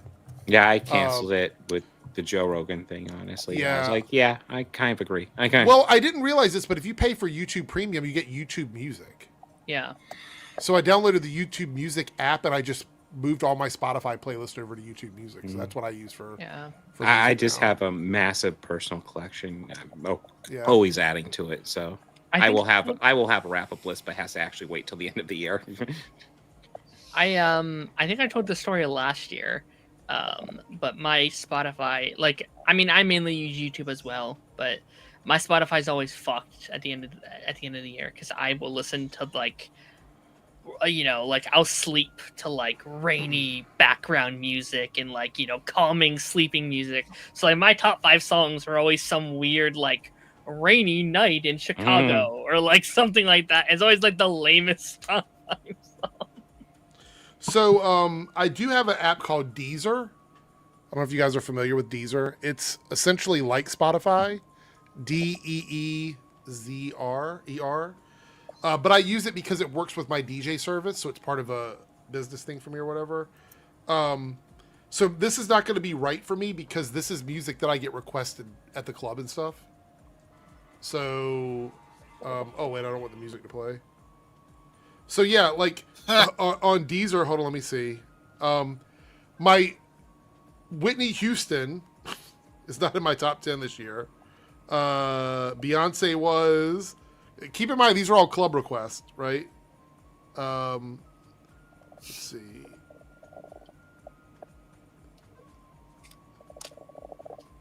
I've streamed for 8,955 minutes on this app. It's a lot of minutes. Yeah. This isn't really me because, again, it's stuff that I play at the club. Beyonce, a lot of hip-hop. Yeah. So, that's not reliable. But yeah, I don't have Spotify, unfortunately. I just thought of one of these that I'll just say this, Darren. If you don't mention it, I'm definitely going to. Okay. Is there a lag? Is there? No. You wait. You said you were going to mention something. You're talking about right now? No, for the thing. Okay. All right. Anyway, I want to thank everybody for being here. This is where we're going to wrap everything up. I want to thank Ronan for joining us. He had to jump out pretty quickly. Didn't get a chance to participate with everything, but good to have him here. We also have Darren in the house. Make sure you go over and check out Darren's channel and support his content. We do have a super chat, Lynn Wolf. I'll read it in a second. Check out Jake's channel as well. What is your uploads like, Jake, right now? What do you got going out? So the schedule right now is a little bit sporadic. I aim to have like an established schedule going in the new year, but for this last month, I'm going to have some long form videos coming out, including one where I rank every MCU show, film, and project. That's going to be a bitch to edit, but it'll be fun. I've got a couple of projects coming out where I rank, 2026 comic projects based on anticipation, films ranked by anticipation, and aside from that, the normal stuff, Secrets of Arkham, Secrets of Marvel, all the ranking videos, Let's Plays. I am definitely going to try to push as many of that stuff out as I can by the end of the year, and then going into next year, we'll have a more established schedule, if you will. Okay. And Joe, check out Joe's channel. Are you going to be live on Tuesday, Joe, or no? That is my current plan, to be live on Tuesday. And what was your most recent video? I haven't put a video up since my Spider-Man interview. We lost Danny Segrin, who played the very first live-action Spider-Man on the Electric Company. We lost him almost a month ago at this point, though it wasn't widely reported. And I interviewed him 10 years ago in 2015. So I published my interview with him from 2015. So that's my most recent. But there's more coming. Okay. And Bob, obviously, you find him on the Showcast. Go over and check out his channel. When is your next live stream, Bob? I think you're usually live on Thursdays, right? Aren't you live on Thursdays as well, or Wednesdays, or? I haven't been able to do Thursday a whole lot because I usually been working Thursday night, like today. But I think we're playing the podcast from Monday. I don't know my work schedule yet. That's the issue. My work schedule is kind of really flexible, and I might work nights. Okay. I definitely have stuff in the pipeline. I have plenty of stream clips I think I could add to a great video. I have my top 10 and top 10 worst Enterprise episodes all put together. I need to record that. I also have Fantastic Four First Steps versus Fantastic Four Rise of the Silver Surfer. I also need to edit that together. Have lots of editing projects I haven't had a chance to with work and family and stuff. But they will get out at some point. They won't, I was going to give Darren a chance to do his shout out too, but I think he's AFK. I'm here. There? Sorry. Oh, okay. So you did your stream before my stream tonight as well, right? Or is that only on Mondays? No, I had Pipeline came up today, or came out today. We talked Zootopia 2. We had some technical difficulties on today's episode, but it was still a very fun talk. And maybe keep an eye out if you're a fan of this channel, potentially. Maybe. Possibly. All right, before we go, $2 super chat. Okay, who is your favorite artist played then, fam? So spoiler alert, I don't like a lot of the music that people request at the club. I just play it because that's what people are requesting. I would say my favorite artists are usually very weird or very not super popular, I guess you could say, artists. So from this year, I would probably say Snow Wife is extremely good. Oh, there's Bob. Wait, hold on. Let me see what Bob's got. I'm gonna blow this. No, I do Last FM, and those are my top 2 of the year. Devo, because I went to a concert, and Genesis is my go-to band. Yeah, anybody pays attention. I love Genesis. That. Wait, Genesis, Phil Collins or Robert? Do you mean Peter? Oh, Peter. Peter Gabriel. I love them both, honestly. I probably listen to Phil Collins more because that's just where I learned. But like, I love the Peter stuff too. Lamb Lies Down on Broadway is one of my favorites. So for me, chat, look up Snow Wife, look up Adela, not Adele, Adela. Kate Tronada is good too. Love a lot of Kate Tronada stuff. Let me think. Who else do I really enjoy recently? Chew Hollis is good. BB No Money. I don't know if anybody's familiar with that person or not. I like BB No Money. 1-800 is like one of my favorite club songs right now. I don't know. I like all the old shit too, but everything I named, like everybody's face looked like it was blank. So maybe I'm the weird one. I don't know. So I just wanted to say to Bob, Genesis allowed is not. Is banned forbidden. I have so many memes of Kerr demanding Genesis, and then they send him the Genesis self-titled CD, and he's like, "Thank you." Hey, if we're talking about, go ahead, Darren.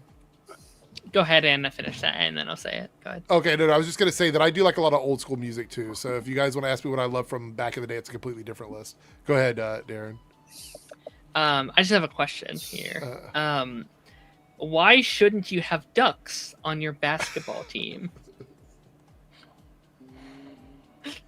I don't know. They always make foul shots. And with that being said, we're out, everyone. Thank you so much for all the support on the stream, and we'll see everybody on Monday. Take care. Hey there, if you're seeing this, that means we have reached the end of the stream. Thanks so much for your continued support with comments, likes, subscriptions, super stickers, and super chats. I just want to give a special shout out to all of the channel members who have contributed to the success of this channel with paid tiers. On the screen, you will see your name displayed as a signal of appreciation from myself and the channel. If you would like to see your name on this list, consider selecting a tier with the join or plus button depending on your platform. Thanks again, everyone. Let's hang out soon in the next stream, and I'll see you then.